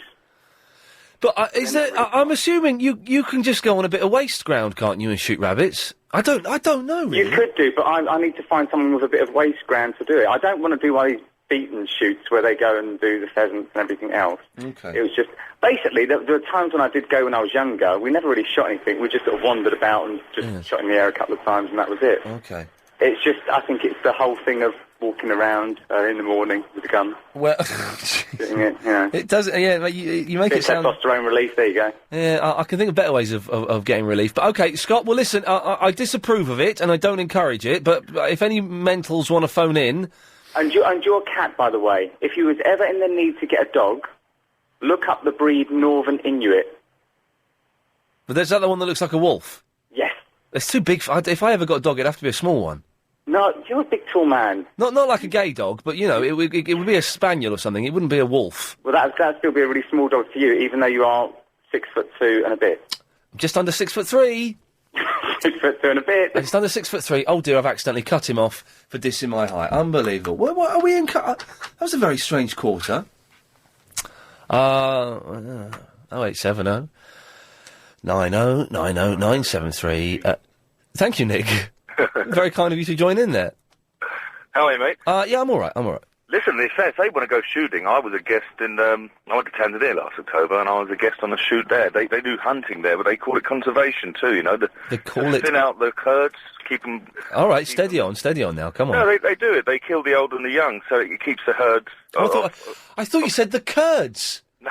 Thought, blimey, what's going on there? I'm a nice guy. I thought that, what a nasty joke to make. But no, you said herds. The herds. God, thank God for that. I nearly got in trouble there. Or Scott could go on a pheasant shoot, but he says he doesn't like them. But, you know, if you go on a pheasant shoot, they're charging about £28 a bird, minimum 500 birds. So a day's shooting is about 15 grand now. What? Because I used to take the dog on a lead, you know. 15 grand to go shooting pheasants? Yeah, for a day. I don't believe that. Yeah, £28 a bird. Well, I don't know if I like the listenership we're attracting. I thought we were attracting ABC Ones. Instead, we're attracting murderers and shooters. No, we're not. Hey, listen, did you get that, what's it called, CD I dropped in, Sublime? Have you listened to it yet? Which one? Sublime. When did you drop it in? Oh, God, a month ago? Oh, yeah, I've listened to that. It was all right, yeah. Oh, yeah, no, I did listen. Yes, I did listen to it.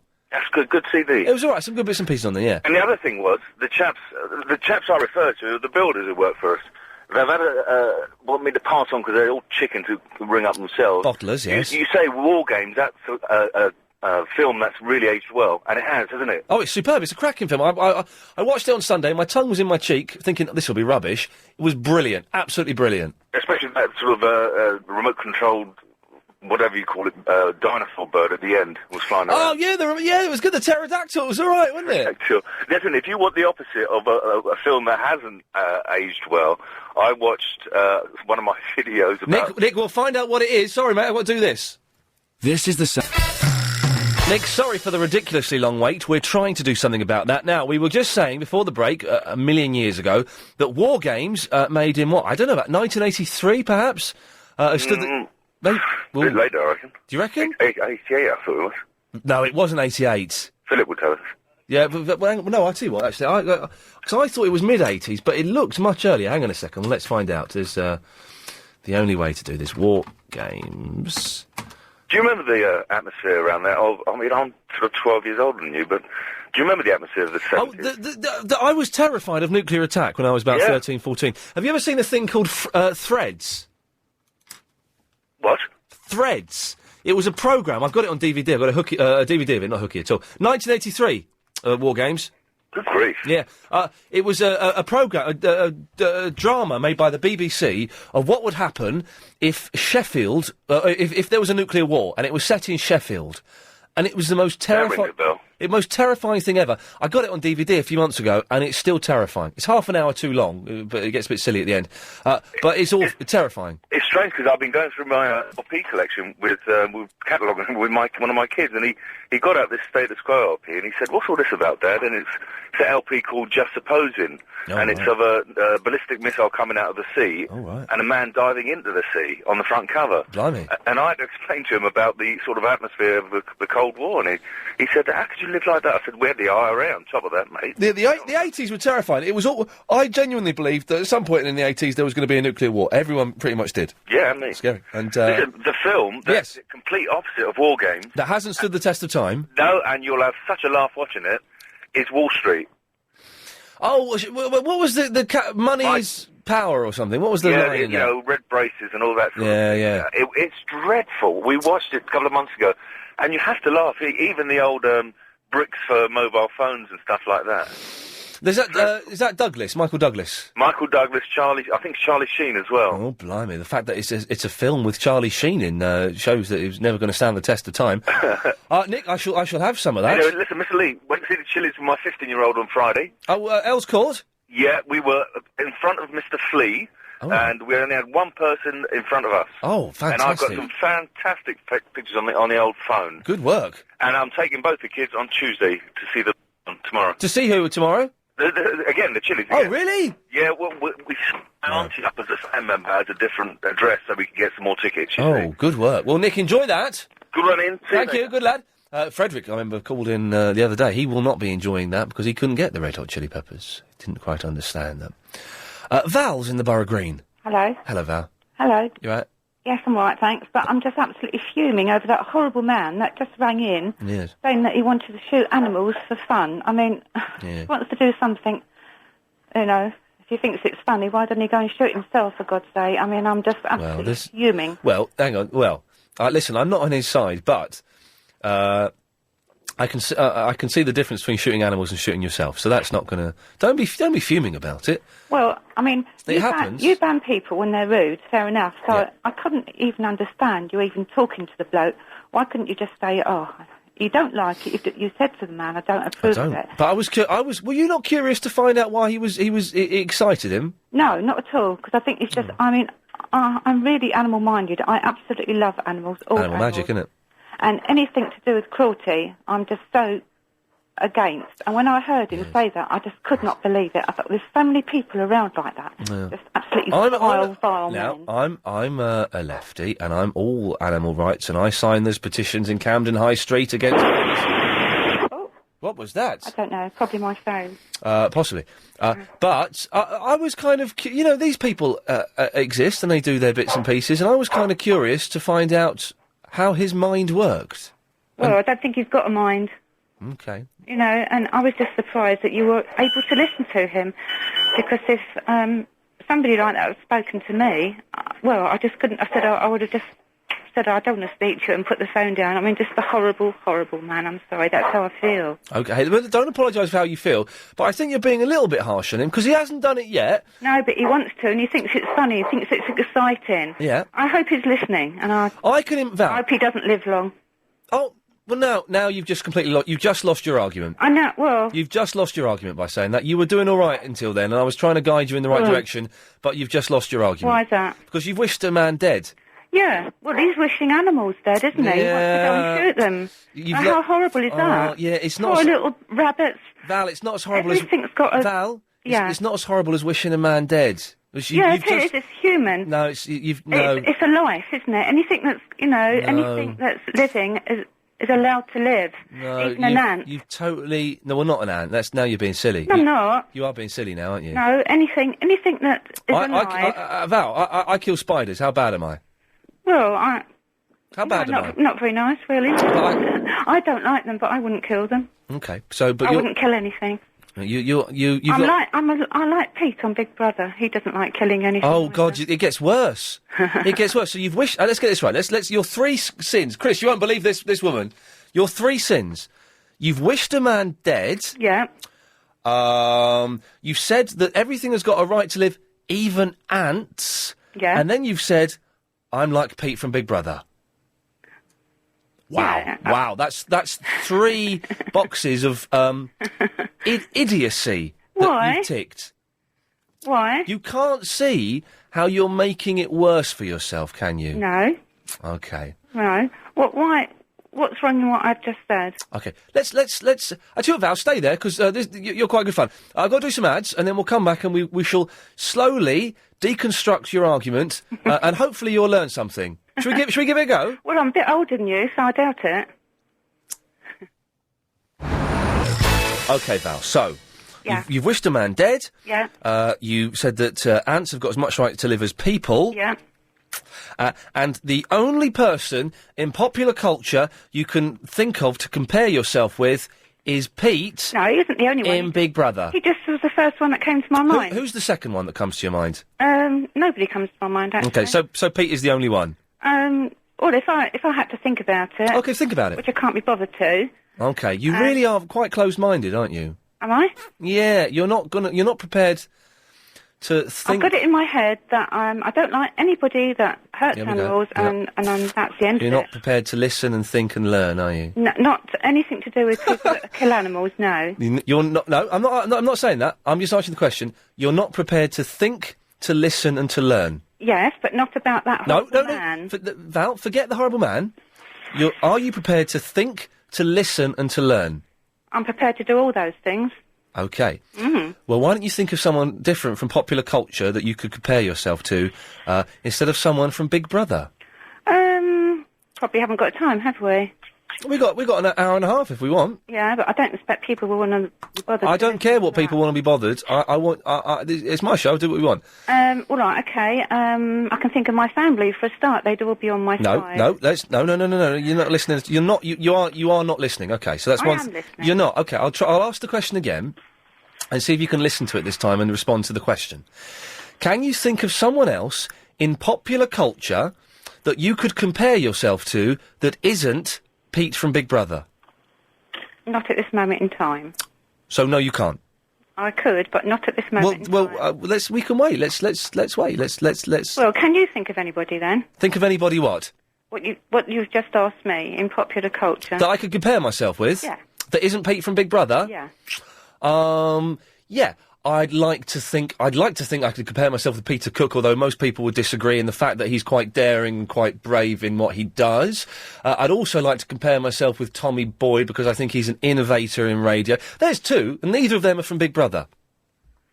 Yeah, but we're talking about animals, aren't we? No, Val, forget. We're not. Listen, we're not mentioning the animals in this bit. This is just a nice, simple little bit. Can you think of anybody in popular culture that you can compare yourself to that isn't Pete from Big Brother? No. Okay, okay, that's fine. Well done for answering that. We good. You listened, and that's good. Now, we are going to have to take the news in a minute, but we can come back on the other side of the news, because I think you're good. I'm such a naughty girl, aren't I? Sorry? You're really telling me off, aren't you? No, I'm not. I'm patronising you. And there's a difference. Now, you think that ants have got as much reason to live as people. Yeah, anything alive has. Okay. During the news, Mhm. I want you to think why you believe that, okay? And I want you to tell me after the news. Can you do that? Well, I've told you now, because it's got a life, and anything that's got a life is But can you think of a decent argument? probably not, no. Okay, that's fair enough. And you've just wished a man dead. Yes. Okay, you I'm not taking that back. You're not taking that back. You wish a man dead. Yes. If he wants to kill animals, then, well... Val, well, you're cracking. We'll have more of this after the news. A rather dull show has suddenly kicked off in fantastic fashion. Earlier on, we had a guy called Scott, who said he wanted to go shooting to shoot animals. I don't particularly approve of it at all, but it was interesting to talk to him and find out why he found it exciting. Now, Val has called up and has said she's against shooting animals, and that Scott and all those people who do shoot animals should be killed. That ants have as much right to life as people, and that the only person in popular culture she could think of to compare herself with is Pete. That's right, the Muppet from Big Brother. Now, Val. Yes. I'm assuming, obviously, you're a vegetarian. No, actually, I'm not. But I could be. Oh, hang on a minute. I thought that was... I was throwing that in, thinking we won't get anything on that, we'll move on. But Well, see, I am honest, aren't I? Well, yeah, you're an idiot as well. You're Thank not... you. You don't agree with cruelty to animals. No. But you eat them. I don't eat rabbit and I don't eat pigeon. But you eat cattle. And do you know how they kill cows? Yeah, I do. They put a bolt... Let me just say, for some people who don't, they put a metal bolt... Don't tell me. ...through its... Don't tell me. Val, they put a metal bolt through its brain. Don't. And it doesn't die instantly. Stop it. It's alive for quite a while. Stop it. With a bolt in its head. Yeah, well, I was going to open up a tin of beef tonight, but I won't. And you eat that. You eat that. No, yes, I know. So I know hang on a minute. I know what you're saying. Hang on a minute. What I'm saying is, you are a massive hypocrite. Well, you could say that, I suppose. Could say that. You could say it and it would be true. Yeah, but what my point was... Your point, it don't mean nothing now. You've told me you eat meat. No, Well, go on. Yeah, but I don't eat much of it, and my point really was to say... Val, so are you a wind-up call? No. Because you have got the worst, most ill-thought-out argument I've ever encountered. So much so, I'm beginning to think you're... It's a bit of fun, isn't it, for your age? I'm beginning to think that you're a spoof. Are you? Okay. I'm not that, I can tell you. Okay, carry on then. Right. My point really was, Just that stupid. when I rang up, I didn't expect to be on for this long, Okay. and I thought that I would just say to you that if you disapproved of what that man was going to do... Yes, the shooter. Why speak to him? Because I couldn't possibly speak to anybody. Because I'm prepared to listen and to learn and to grow, Val. And although he would never change my mind on shooting animals, I'm interested as a student of human psychology to find out why he would find it exciting. Okay, so what did you learn from that call?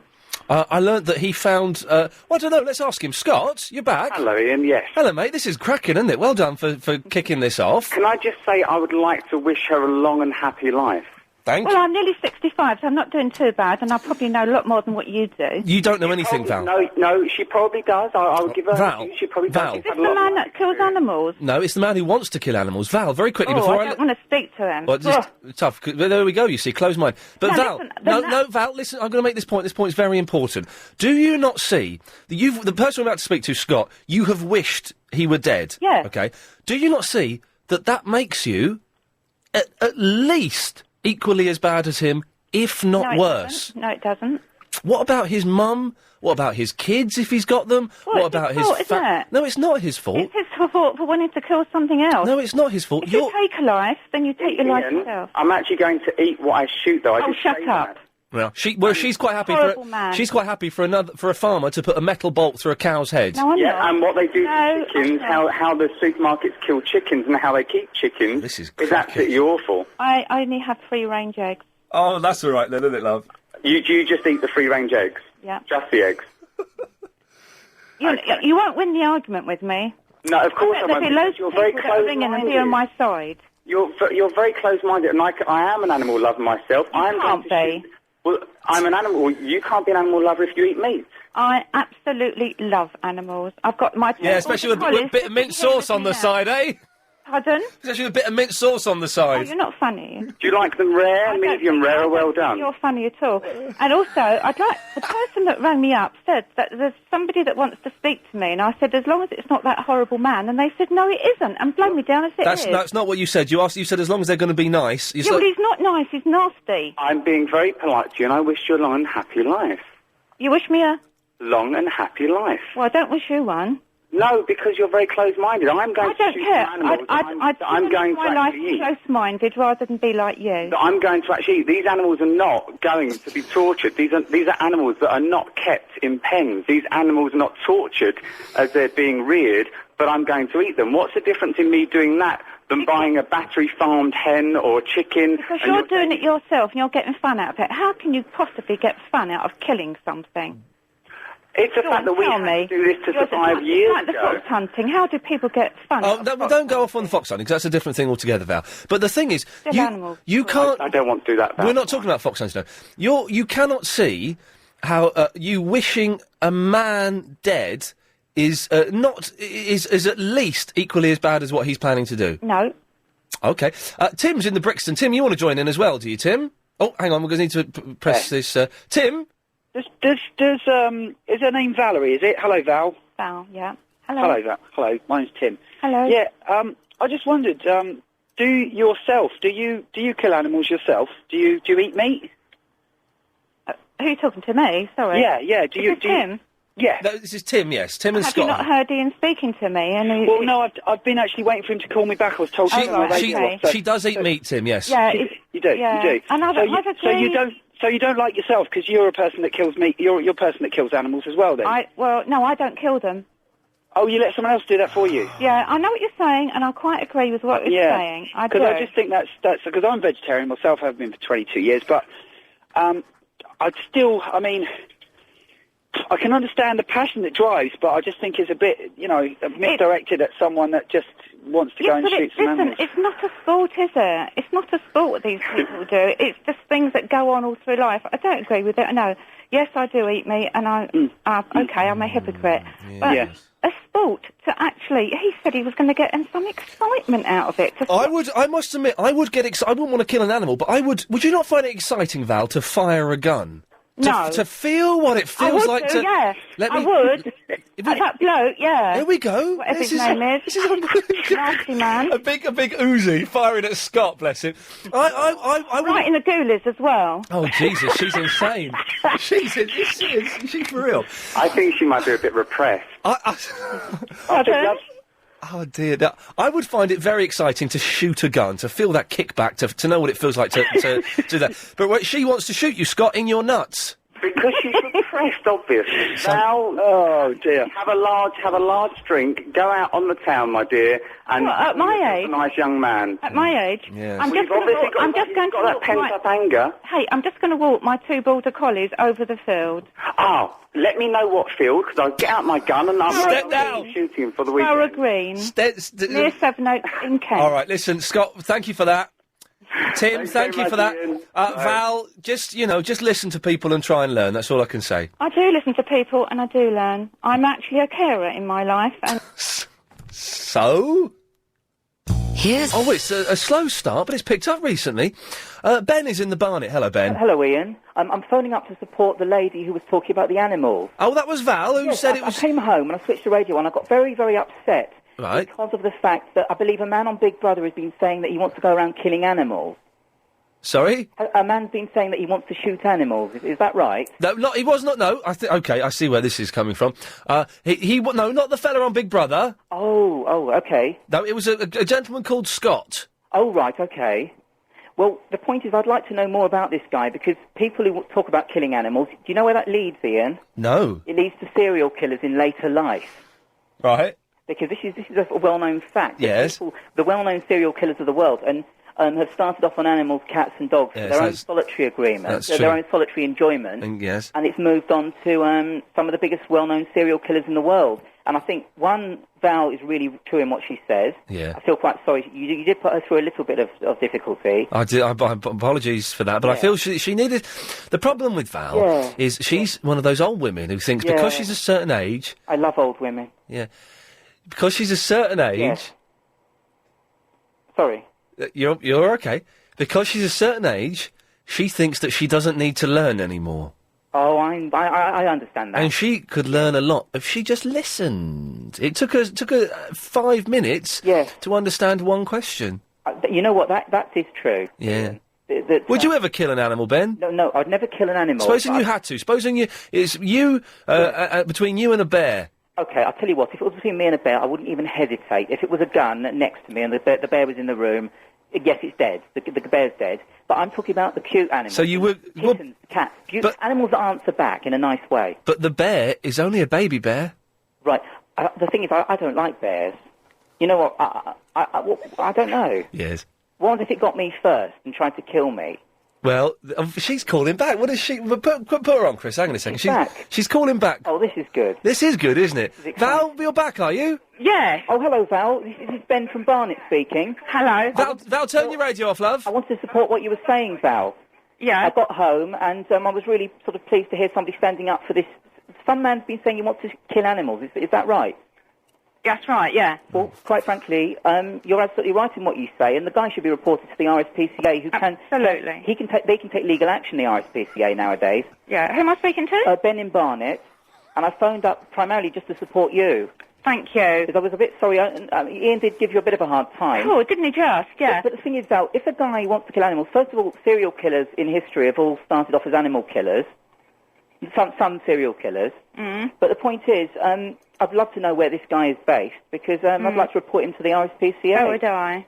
Do you know where he's based? No, I don't. I want to know anything about the man. No, he's not on Big Brother then. I got the impression that I turned on late, that this is a contestant on Big Brother. Oh, no. Oh. No, what it was, I said that I'm like Pete on Big Brother, who doesn't want to kill anything. Oh, I'm with you now. Is Pete the Tourette's? He's got Tourette's syndrome. That's right. Oh, he doesn't want to kill anybody. That's lucky. Right. Because he said, who can you imagine that you're like or something? I just said, well, I'm probably like Pete on Big Brother. Well, let me be honest with you. I love cats. I think they're absolutely beautiful. And I've known people in the past who've been cruel to animals.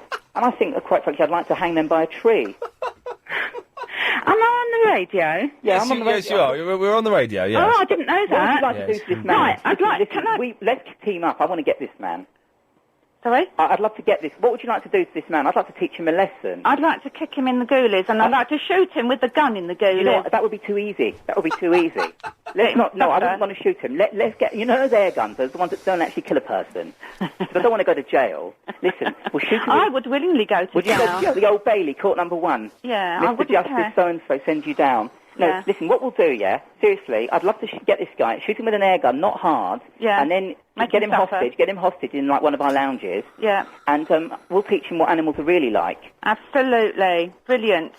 I hope I've supported you anyway. Can I speak to Ian? Yes, I'm here, love. Right, I've just heard you say to me that I'm an old lady that doesn't want to listen. How blooming dare you? Well, first of all, in that case, you've just done that for me. I didn't say it to you. I was saying it to Ben. Yeah, but I was listening in and I thought, right, that's it. So I thought, on the phone again, I'll have a go at you. Can I support Ian now a bit? Can I just say one word of support to Ian? Please do, Ben. He has been very nice the way he's spoken to me, and I was a bit nervous. Thank you. He has given his side of the story very well. I think we're all equal, really. I guess so, but I win a little bit. Well, yeah. We've had an email from Wendy who says, Ian, I've been listening to your argument with Val, Tim and Scott over the killing of animals. 3 guys against 1 woman was not on. What's that got to do with it? Deanne? Hello. Deanne, you're through to Val, to Ben and to Ian Lee. Good afternoon to you. And good afternoon to you, Ian. We have spoken before. I'm one of your oldies. Do you remember? Oh, dear, yes. Yeah, yes. you were surprised. You didn't think I sounded... No, you do sound about 38. Well, you can almost double that. Oh, crikey. 60 next January. Oh, nice. So Ben will like me, because he says he likes old women. They're so easy to talk to. So we're starting off very well here. Excellent. They've just really, they've lived, and I love older women. Well, there you go. They've lived, and they just have an experience that... Nice. Sorry, I don't mean sexually, come on. Sorry, carry on. Well, maybe when you've lived a little longer, Ben, you'll broaden your outlook. And sorry that Val hasn't either. Yes. Val? Yes? I'm rather surprised. You said you're not a vegetarian. No, I know. I'm just cooking some pork tonight. I've just put the oven on. And I was quite happy that I didn't have to kill that. Exactly. In the oven. Exactly. No, but I've been quite glad that somebody else has done the job for me, haven't I? Yes. A butcher? Now, extending that idea a little further, in the wild, animals tear each other apart for food, don't they? Yeah.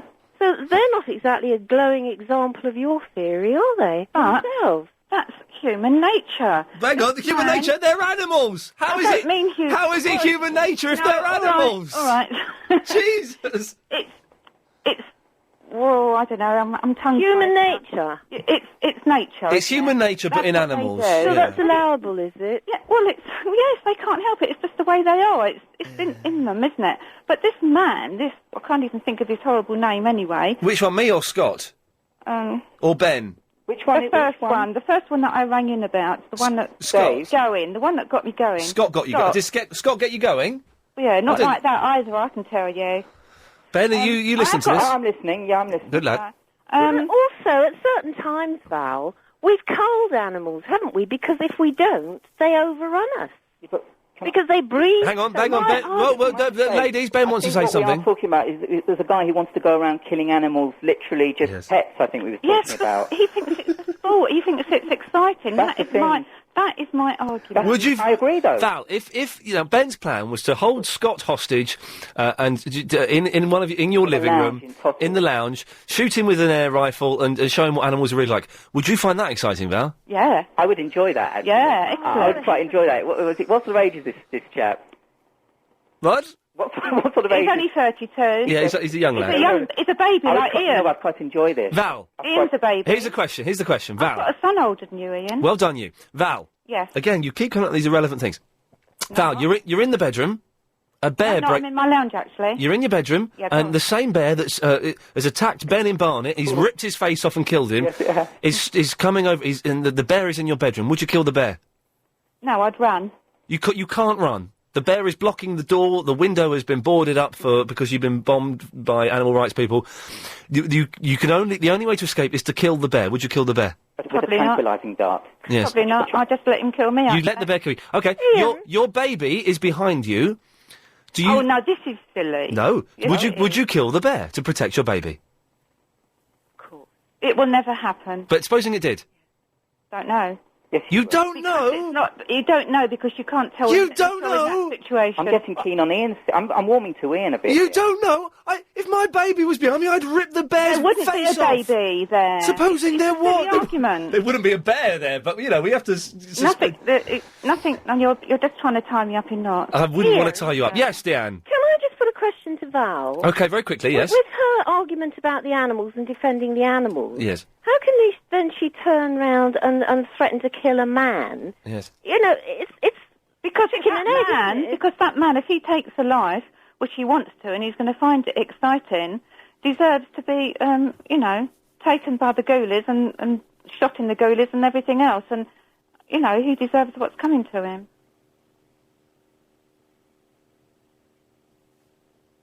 Are you still there? Wireless show.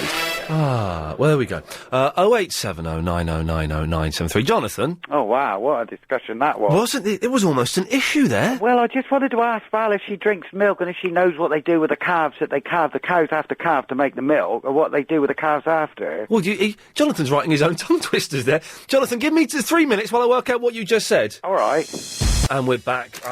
Should be recapping what's happened. Well, Jonathan, bear with me while I have a quick recap. Yeah, OK. Talked about geeks. Talked about a naked man. Chris and I saw at 20 to 2 this morning. Broken kettle after looking after a friend's house. Indicator on my thing. I'm going to take it into... will Quick Fit do it? Hello? Yes. Will Quick Fit do it? I don't know. I've never had a Quick Fit fitter. I don't know what they're like. You can't get in the Quick Fit fitter with the boys to trust. Quite hunky, but I've never... Anyway, I was going back to the milk thing. I talked a bit of mouthful then, because I've got a Cornish accent, and I was a bit excited from the discussion, but I was going to ask Val if she drank milk, because to drink milk, you have to have a cow, and the cow has to calve. Yes. And after the calves have been calved, that's veal. So if she drinks milk, she'd be adding towards young calves. Well, she eats meat, though, Jonathan. I know, I don't understand that argument. I mean, I have to say, and I will confess, I've shot rabbit when I was younger because I lived in the country and it was food for the table. Well, down where you come from, down the southwest. I didn't like doing it though, Ian. It was awful. Yeah, you wiped away a tear as you picked up its bloody carcass. It made me feel sick to the stomach, but it was food on the table and it lasted like 3 or 4 days. And you grew up, in the 1800s? No, I grew up in the 60s where you could go out rabbiting and it's free. Wow. Yeah, you don't pay for the rabbit. No. The rabbit's free, but you do if you go to a shop. Yeah. And even butcher meat now, I mean, like we just were going through a bit of a rough spell at home, that's all, for the family. All right, don't give away your secrets, it's all... Oh, yeah, okay, yeah. No, it's giving away too many But yes, secrets. her argument was flawed on many levels, but it was fun to listen to her rambling on exactly like a loon. My main reason for ringing was I was going to suggest to Scott and his friend, if they really wanted to go out shooting, go clay pigeon. Oh, yeah? To get an idea of the feel of a gun, and also to get good gun sense, because you need to know how to handle a gun, and you shouldn't be allowed to have a gun unless you know how to handle it. How to cock it, how to walk with it. Do you know what I mean? And they teach you that. Hang on a second, hang on. Jay, you're on the radio. Yeah, hi. Just hang on a second, I'm talking to Jonathan, hang on. Oh, okay. Okay, sorry, Jonathan. Yes, I would love to fire a gun. Yeah, well, the clay pigeon's that's what I tend to do nowadays. Yeah. Are you any good at it, though? No, I'm crap. You got to have really good... I'm getting old now, in 51. You got to have good eye and hand coordination. But I'm still reasonably good. Yeah, I can shoot clays, yeah. All right, good lad. Yeah. Was it pull? Yeah. You shout that, pull? Yeah, you have to shout pull before they push the button to release the clay. I'd like to shout that. I'll do it now. Pull! But you have to be ready, because they come out at 90 mile an hour, some of them. Some even faster on Olympic skeet. Yeah, skeet shooting, of course, which I used to play on Daley Thompson's decathlon. Oh, did you?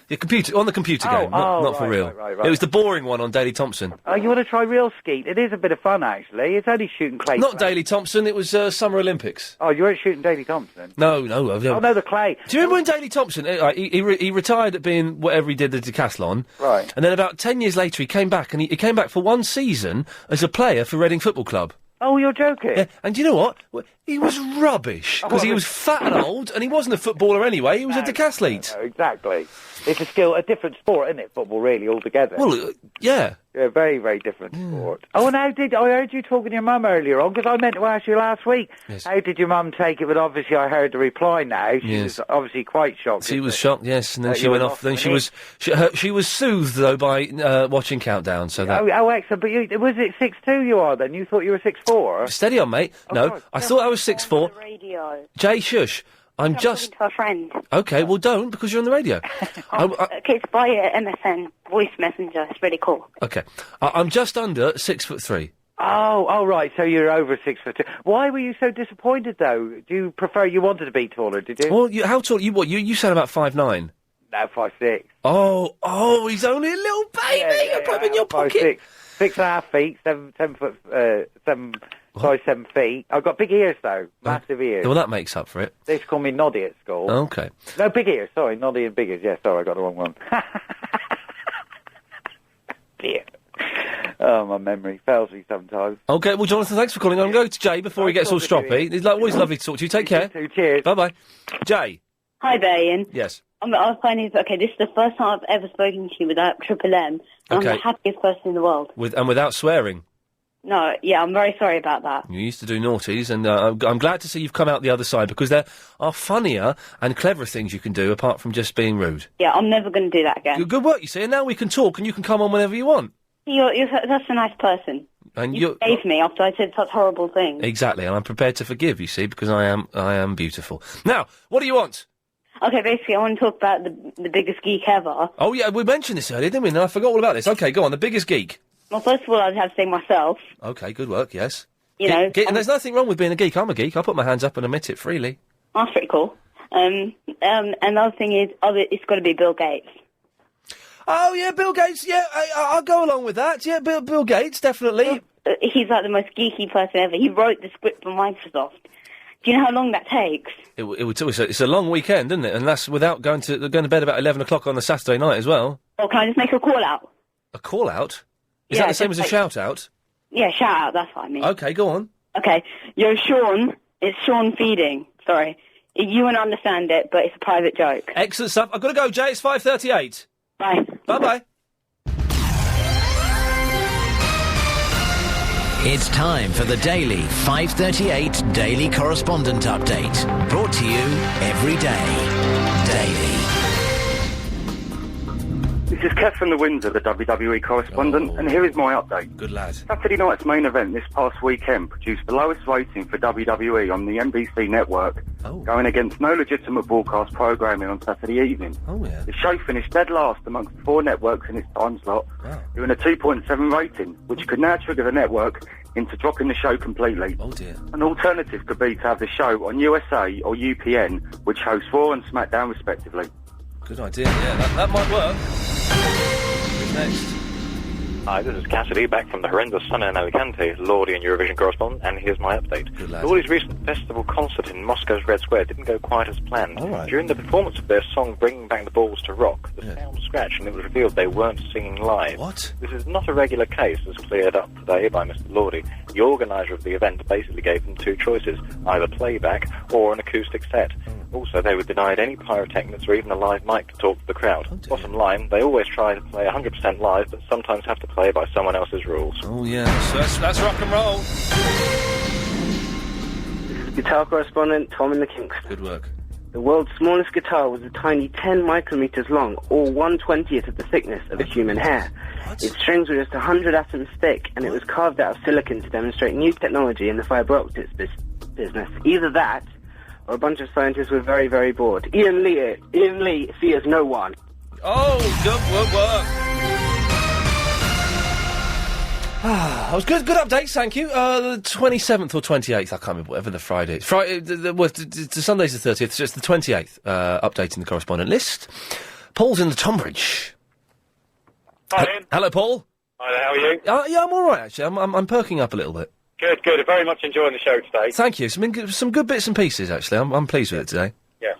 I think I might have picked up a solution for today's problems, what with the kettle and the animal killer. Oh, yes, it was Scott the animal killer. I've broken my mate's kettle after going to look after his house for one day. Yeah, no, that's rough. That's bad news. You know, obviously, bit heavy-handed with the kettle there. Yeah. Bit of a shame. But anyway, I think I might have a solution. Go on, then. All you need to do is give me the address of your friend's house. Okay. I'll go round there. Yeah. Stage a break-in. Oh, here we go. This could work, yeah? Smash everything up. Yeah. See, then the kettle obviously got smashed up with the burglary. Genius. And then on the way out, do the tortoise over. Do the what? Do the tortoise over. Oh, there we go. That might work. Turn him in. Because then... Yeah. The police obviously will put Scots in the frame. Animal cruelty, animal killer. Exactly. And although he seemed like a nice chap, I wouldn't want him to get hurt. I'd like him to go to prison. Yeah, no, prison. Paul, excellent. It's a suggestion. Thank you for that, sir. We're moving on to Jerry in Leytonstone. Hello, Jerry. Hello, Ian. How are you? Yeah, I'm all right, yeah. Hey, top show today, mate. Thank you. Yeah, top show. Last night I was starting to lose a little bit of faith. Last night was rubbish, wasn't it? No, it wasn't rubbish, but it's all the bottlers. Yeah, I think it's because I think half term has started in some places, so you get a lot of young people phoning up just to see if it works, and they haven't really thought what they're going to do. So, well, haven't you got a way of getting around that? If people are going to phone up and hang up, there's nothing I can do about it, really. They've been swearing in that as well, have they?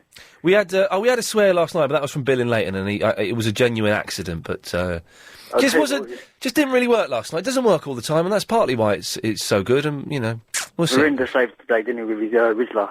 Oh God, I don't know what's going on with that young man, but he needs to be very, very careful. Seriously. I've heard of people getting knocked back for alcohol and cigarettes, I can understand, and lighter gas. Yeah, you can't be buying lighter gas, but no, you've got to be very refused for a packet of Rizzler. You've got to be very careful, that young man. He's on a slippery path. Anyway, so Joey, what can I do for you? I looked after my friend's place once. Yeah. About 3 weeks ago, and I broke his headphones, Ian. And it wasn't 50 quid; they were 150 quid. Oh, blimey! And I went to church as I was looking after his place. I'll give up with the music because I broke the headphones. Yeah. I put the TV on, I pressed the wrong button and lost all the channels for his Sky. Oh, mate, to really? Reprogram the remote control. Oh, flipping it. That's not good, is it? It ain't. I'm now... I've never get involved here, that's what I'm going to say. I'm really stressed. I've never looked after someone's house, and I'm now thinking, well, have I put the lid on the tortoises on properly, or is there a chance it could get knocked off? Exactly. You don't get involved with it. You're looking after someone's whole life. It's a stressful thing, isn't it? It is. Also, is it bad? When I went round there, I really needed to go to the toilet. Again? It's all right to use their toilet, isn't it? Of course, yeah. But I had to sit down. Yeah, that's all right. It's all right, isn't it? That's not... After. Yeah, that's not taking... Well, exactly. Clean up, yeah, exactly. Jerry, listen, thank you for that the word of warning. It's too late now, because I've taken the gig, but never mind. All right then, mate. Cheers, take care, bye-bye. I cut him off there, sorry, as he was saying, never mind. 0870 90973. We're entering the last 45 minutes of the show. Don't forget, at 6 o'clock, it's Triple M, where we take your calls straight to air. So if you want to get your call in properly, good time to call now. This is the sound of... And so it goes, where it's going. Paolo knows. Hello, Paolo. Hello, how you doing? I'm all right. I'm singing a bit of Nick Lowe. That's it. Keep us happy. Lovely. What can I do for you, sir? Well, you're like Bob and your Persia. I do that for you for free, mate, for nothing. Oh, hello, gratis. OK, lovely. There you are, eh? What about that? Well, it sounds good. Since you keep me happy all afternoon with your show, I do the old ball for nothing. But do you know what you're doing, though? Do I know what I'm doing? Do you know what you're doing? Let's put it this way, I'm one of those guys driving one of those bright orange vans. Oh, not the Mr. R, Mr. A and Mr. C? Yes, that's it. Well, you all right, I can't say no. Are you allowed to do that? Do a hooky job on the private? No, I'm not doing anything for private. I'm not charging any money. I'm not doing anything. I'm doing it, and then I'm trying to join you as well. Paolo, come and do it. What about that, eh? It sounds good. I'll take you up on the offer. All right, fine, lovely, thank you. You got my number. Give me a call tomorrow. I will give you a call tomorrow. Chris, keep Paolo's number. I'm giving this fella a call tomorrow. Bless you for that. You're a good bloke. There you are. I nearly helped you when I was working on the yellow side. Oh, what, for the Mr. A and Mr. A? Yeah, that's it. I nearly got to fix your car once. Oh, really? Yeah, but they took the job off me, so I never got to meet you, so I may get to meet you this time. Why did they take the job off you? Because I demanded the celebrity, If you get another guy near the job, then they take it off you and they give it to someone else. But now I'm on this side, I get to do a job for you. I'm even get to Nico to come to this side. Yes. And I get to meet you as well, personally. Well, Paolo, listen, I'm getting into work tomorrow about 1. I'll give you a call then. No worries. Good lad, thank you. Okay, bye-bye. Bye-bye. What a nice... Chris, I need to have a word with you, mate. I'm confused. Like, on this show, we just used to get people phoning up being stroppy with me, saying I should get the sack, saying I was an idiot, it was a kid's show, The last couple of weeks, I've just had nice people phoning up, offering... We had the fella... it was Terry... Dropped in that lead earlier on today. Paolo's going to come and fix my head. What am I doing wrong? I'm doing something wrong. We need to have a chat about this. Oh, yeah, we've only got 5 listeners now, that's it. Nadia's in the Westway. Hello there. I love the name Nadia. Do you? Yeah, I think it's really sexy. Oh, well, I think you've got a very sexy voice. Okay, I'm an ugly man, though. But, are you? Yeah, hideous. Oh, no. That doesn't matter. Don't burst my bubble. Oh, I would love to have a go at bursting your bubble, yes. Anyway, you were very rude to me before. I called up once, and you cut me off. Oh, well. You know, we all make mistakes. Well, exactly. But I want to talk about, is it Scott, the man that wants to... Scott wants to go and shoot animals, yes. But does he want to eat the animal he shoots? Yes. Because I'm a veterinary nurse, and I devote my life to saving animals, and I'm a... Oh, so you wear the vets... You wear the veterinary nurse's outfit as well? Oh, yes, I do. Do you wear the trousers or the dress? I like to wear the dress. Oh, yeah. But we have a choice. We can wear the trousers. Because the trousers are white and they're slightly see-through. No, they're... Well... Or do you wear the blue ones? We wear blue or Okay. green, hideous green. Okay, yeah. But no, I wear the dress. So, Okay, very nice. Yeah. Anyway, does he want to eat the animals he shoots? Scott wanted to eat the animals he was going to shoot, yes. Okay, now I see nothing wrong with that, because I think Val or Valerie Yes. needs to maybe pop down to a farm or to an abattoir and actually see what happens to those animals. Well, the cows get a bolt through the head, don't they? And also, they have a terrible life. Yeah. They're like the gentleman that was talking about the milk. Yeah. Their calves are whipped away from them, taken away from them, so they produce more and more milk. They have electric shocks shot up their teats. Oh, to stimulate the Yeah. milk production, yeah. And they're basically herded in runs of metal. It's horrible. Horrid. Milk tastes so delicious. It's worth electrocuting a cow, isn't it? Organic milk. Oh, is it? Organic milk doesn't come from electrocution. Well, Is that true? I don't know. Is it true? Organic milk is, well, I hope to think that it's actually people milking cows. Oh, hang on. Oh. You hope to think you don't know, do you? I don't know. I don't think there's nowhere in the world that gets its milk from people actually massaging teats anymore. I know, it's a shame, but It's we a like shame. to think so. But I think if Scott, I don't agree with killing animals, but if he wants to eat them, Yeah. I mean, that's That's fair enough. Food isn't it? chain, isn't it? Yeah, It's exactly. the That's food fair chain. enough. So, but that was it. You must admit, Nigel, you do want to know what it feels like to shoot a gun, don't you?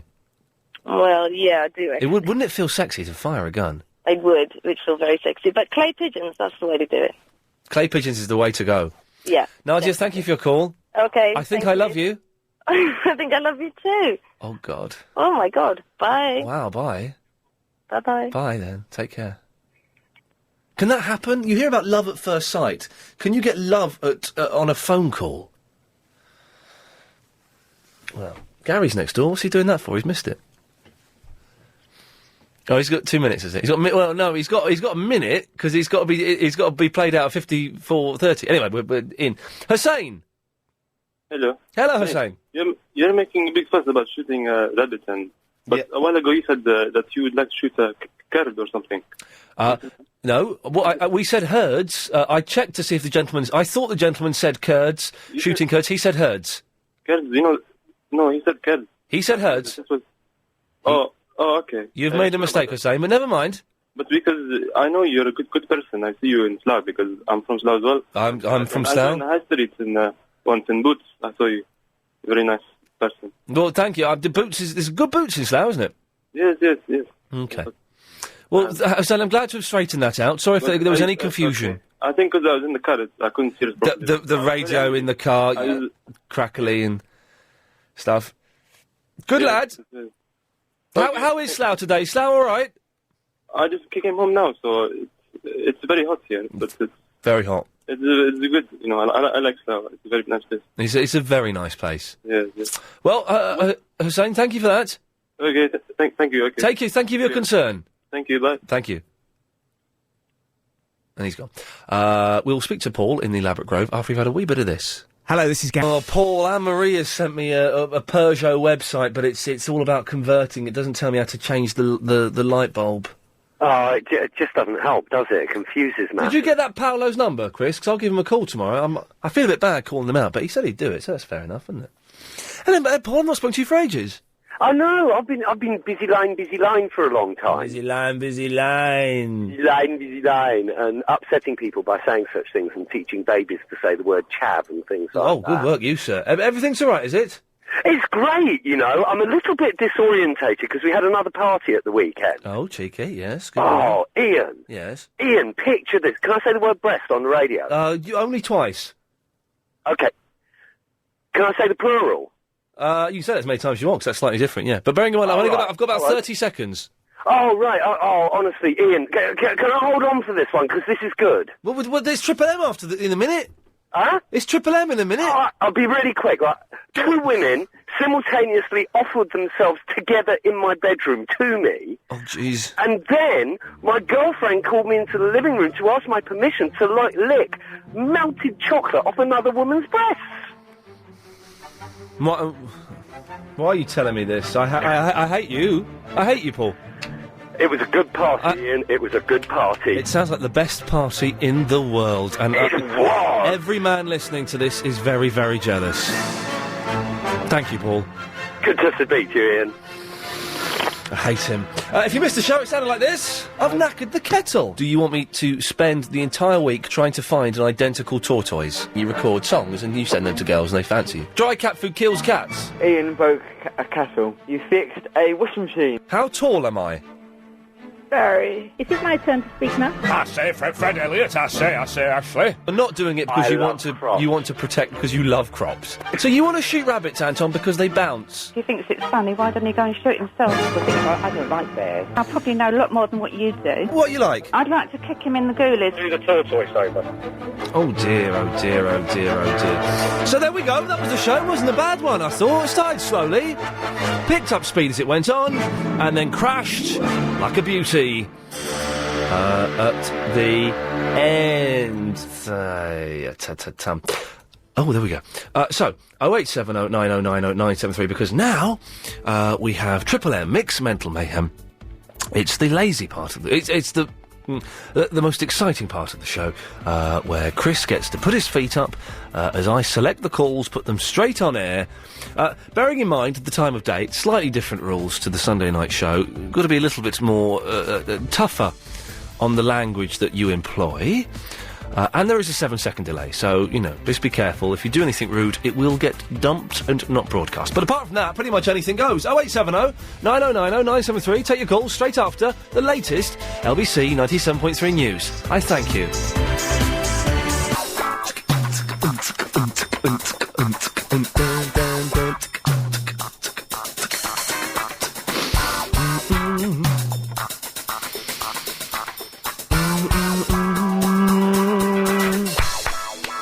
Okay, that's enough of the Bobby McFerrin impressions, ladies and gentlemen. 0870 9090 973. Your calls go straight to air. For example, line 3, you're on the wireless. Hello, Ian. Oh, that's you, is it? How are you? What a disappointing start to the last half hour of the show. Good show today. We didn't issue today. I was going to say, the woman talking about killing animals. Very erotic. Well, I myself have a gun licence, being one of the founding members of the UKSS. Have to have a firearms licence. By the way, the United Kingdom Sasquatch Society, before anyone jumps to right-wing conclusions. That's the one. I myself have shot many animals over the time. Yes. Ironically, not the Sasquatch itself, because we haven't found one yet. Because they're fictional creatures. When we do, I will be shooting it first. But Ian, I shot a man once. Okay. In Reno. Oh, that's a song, yeah. Just to watch him die. Yeah. That's a Johnny Cash song, isn't it? Yes. It was. Well, I picked up on it a little bit quicker than you would have wanted me to. Ian. Yes. Goodbye. Goodbye. Bye. Bye-bye. Bye. Very strange, lonely gentleman. Line 8, you're on the wireless. Good evening, this is Pitcherfield with baseball news. In last night's action, it was Toronto over Seattle 4-3, the Yankees over the White Sox 6-4, and the Mets over the Cubs 13-7. What a game that was. Wow. Tonight it's Boston against the Royals and Toronto against Texas. More news soon. Pass it on. Good work, you. Okay. Line 7, you're on the wireless. It's Verinda. It's who, sorry? It's Verinda. Oh, yeah, you've called him before, haven't you? Yeah. No, I haven't. Oh, sorry. I must be confusing you with another girl. I'm a new caller. Oh, long-time listener, first-time caller. Yeah. Well, does your husband know that you're calling? I'm a man. Oh, that's very modern of you. What do you mean? Just you sound like a young lady. No, I don't. Well, you sound like a 15-year-old girl. But I'm not. But it doesn't matter whether you are or not. I'm just saying that's what you sound like, and maybe you need to just butch your voice up a little bit. Okay. Okay. Yeah. Yeah. All right. Called in for anything in particular? I saw someone today famous. Oh, right, yeah. You know that bloke of Buffy the Vampire Slayer? I've never seen it. And Little Britain. Oh, and the bloke from the coffee advert? Yeah. I saw him on Baker Street Station. Anthony? He barged past me. Oh, did it? What do you mean, but now? What, you be very careful what you're saying here. We're on a potentially libelous, litigious minefield. What do you mean by barging past you? I was walking and he ran past me. Almost hit me. Oh. So he didn't touch you? No. He didn't say, get out of the way, little girl? No. Okay, that's interesting. Oh, that's nice. Yeah, that's it. Okay, well, that's All right, then, bye. You off then, are you? Yeah. It's a shame. I just thought we were just getting to know each other. Okay, bye. Bye. Strange girl. Line 1, you're on the wireless. Hello. Hello, you're on the radio. Be very, very careful. I know you're tailor, and hand finish won't come into it. What, hand finish? Hand finish. Are you making a reference to onanism? I'm making reference to the fact that you've been very cruel about animals, and your tailor could do you a lot of damage. Well, you don't know who my tailor is, do you? Mm. What's his name? Why would I let you know that I know? Because you don't know. Pardon? You don't know. I do know. You don't know Steve's name. Not Steve. What's his name then? I knew his wife's name. Well, I don't care about his wife's name. Anyway, why have I've not been cruel about animals, love. You've not been listening, have you? Most of the time. I know your name. I know. But I'm not living in fear of me being cruel to animals. Jesus Christ. You've not listened to the show at all, have you? Because I've not been cruel. I've not been saying anything cruel to animals at all. Au contraire, as they say en français.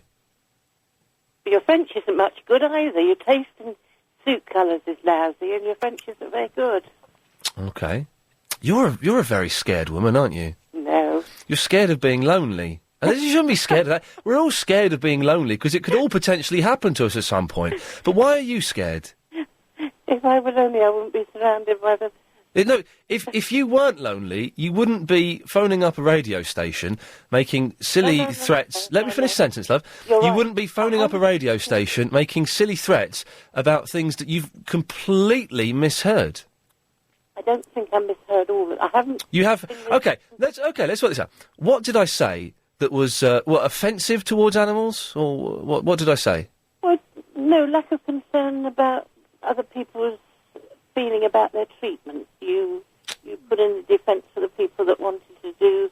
No, not at all. Not at all. Right, sounded to me. No, well, no, because I'll tell you why, Tessa. Because you weren't listening. Not all of the time. No, exactly. So you obviously don't know what you're talking about. Perhaps not. Well, no, definitely not. But it's made you aware that I could get your hand finish dabbled with on your... Well, no, because my tailor, if he muffs up my suit, does not get paid the money. And I don't think that Ron... You won't realise. I don't think that Ron is going to listen to the ramblings... Don't think your tailor would like all these fictitious names you're producing. Well, then you don't know his name because he is called Ron, so thanks very much. Cheers, love, you've just proved it. He really is called Ron. He's not called Ron. Yes, he is. No, he's not. Well, But Tessa... I wish you well to wear it in good health, and I hope you find some nice brown shoes to go with it. I'm just saying brown. Because it is brown, because I've mentioned brown on the radio, Tessa. Oh, I know. Yes. You don't know... Tessa, you're a very strange, lonely old woman. Why are you... I don't understand why you're claiming to know... I don't understand. I'll give you strange, but you've absolutely no information about my age at all. You sound very old. You sound about 55. Do I? No. Yeah. And you're obviously lonely because you're phoning up a radio station pretending you know my tailor. Lonely Batty. You called me Batty last time. Yeah. Say that. Yeah. Because you're phoning up pretending you know my tailor, and you don't. Well, he's called Ron. I'm worried about your choice of colours. That's where it started. He's called... No, you think that I've been rude about animals or something. When, if you knew me, Tessa, you would know I am one of the most animally conscious people in the world. I'm glad to hear it. It didn't sound... I'm not saying you would be cruel to them. I'm saying you... Is this woman... Chris, is this woman for real? Is she... Because she's absolutely potty. Yeah. She's barking mad. Listen, Tessa, I've got to go because we're going to a break. I hope this suits it well. Yeah, it will do. It's a tailor-made suit. Yes, by Ron, or Sid, or James. Well, his name's Ron, and he works in Soho. Or Shepherd's Bush. Well, no, it's Soho. What the bloody hell was she talking about? The rare... Okay, let's have no more creepy women phoning me up, okay? I don't want any more creepy women on the air. Line 4, you're on the wireless. Everybody was listening to Ian Lee on LBC 97.3. Ian Lee. Everybody was listening to Ian Lee on LBC 97.3. Ian Lee. Do you like that as a jingle? Yeah, I think that's cracking. I think that's absolutely cracking. Thank you for that. What did I just say? Line 2, you're on the wireless. Hello? Hello, you're on the air. Oh, hello there. It's me again. It's Terry. Terry Wogan. Oh, Terry Wogan, is it? That's right, Ian. I was waiting for you to come down to the station today. I got sidetracked. Yeah, because that's a shame, because, I don't know if you know Fran Godfrey. Oh, yes, I know Fran, yes. She she's getting on a bit now, bless her. She's the travel lady, is she? No, she does a morning show before me. She sits in before me, gets them all warmed up. So. Okay, I thought that was Sarah Kennedy. I don't think so. Oh, it might be, actually. I've had a few drinks, so I'm not quite sure. Oh, of course. Anyway, it probably is. It just shows that I wasn't paying attention, but yes. Never mind. The thing is, you see, I'm wondering, you might want to get in quick, because I might be able to fit you into Sarah Kennedy's old slot. Oh, well done, yes, thank you. I see what you've done there. Excellent. OK, well, how about tomorrow? OK, I'm ready for that. I'm OK for that. Excellent, thank you, Terry Wogan there. Lovely. Line 6, you're on the wireless. Hello. Hello, Line I'm a 6. pencil. Sorry? I'm a pencil. Okay. Yeah, I'm a pencil. Do you have a pencil sharpener? No. Okay. Thank you. I'll try and find one. Is this Ian Fleas?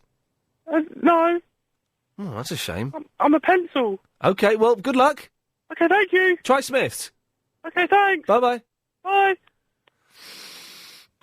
Line 9, you're on the wireless. Eggs, bacon, beans and chips. Do-da, do-da. Eggs, bacon, beans and chips. Do-do-do-da-day. Oh! Eggs and bacon, beans and chips. Eggs, bacon, beans and chips. Oh, do-do-da-day. Hey! tea, 2 slices of bread, a little bit of butter. Do nicely. Thank you. Good lads, good lad. Well, nice there. Let's try this. Line 6, you're on the wireless. Hello, it's the real Verinda. You just called up? No, that was a fake one. Really? Yeah. He did. Well, funny you say that because I thought he sounded a lot gayer than you. He sounded like a big gay girl. All right. Yeah. So you definitely sound like the real Verinda. Yeah. Prove you're the real Verinda. Okay, I'm not a bummer. Okay. Well, steady on there. Okay, steady on. Let's not. Okay. Well, okay. So. How did the show go today then? Yeah, it started off slowly, but it really kicked off when we talked about issues.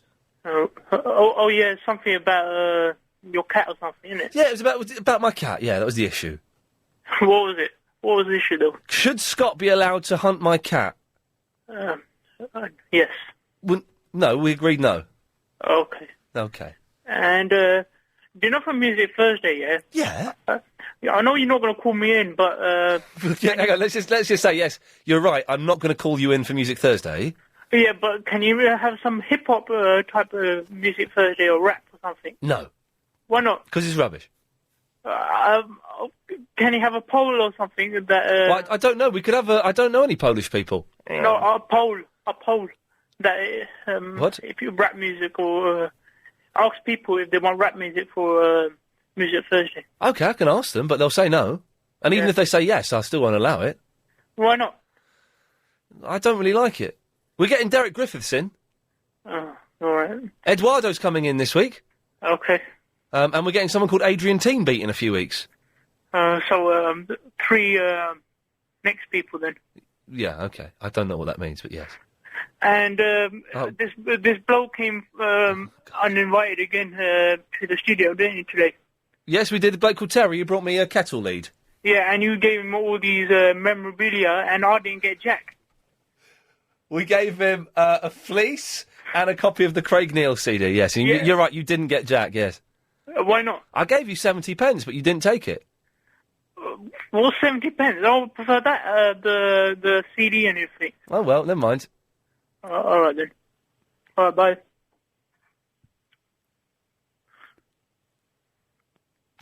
He's gone with that. He's gone. Apologies to anyone offended by the real Verinda's bad language.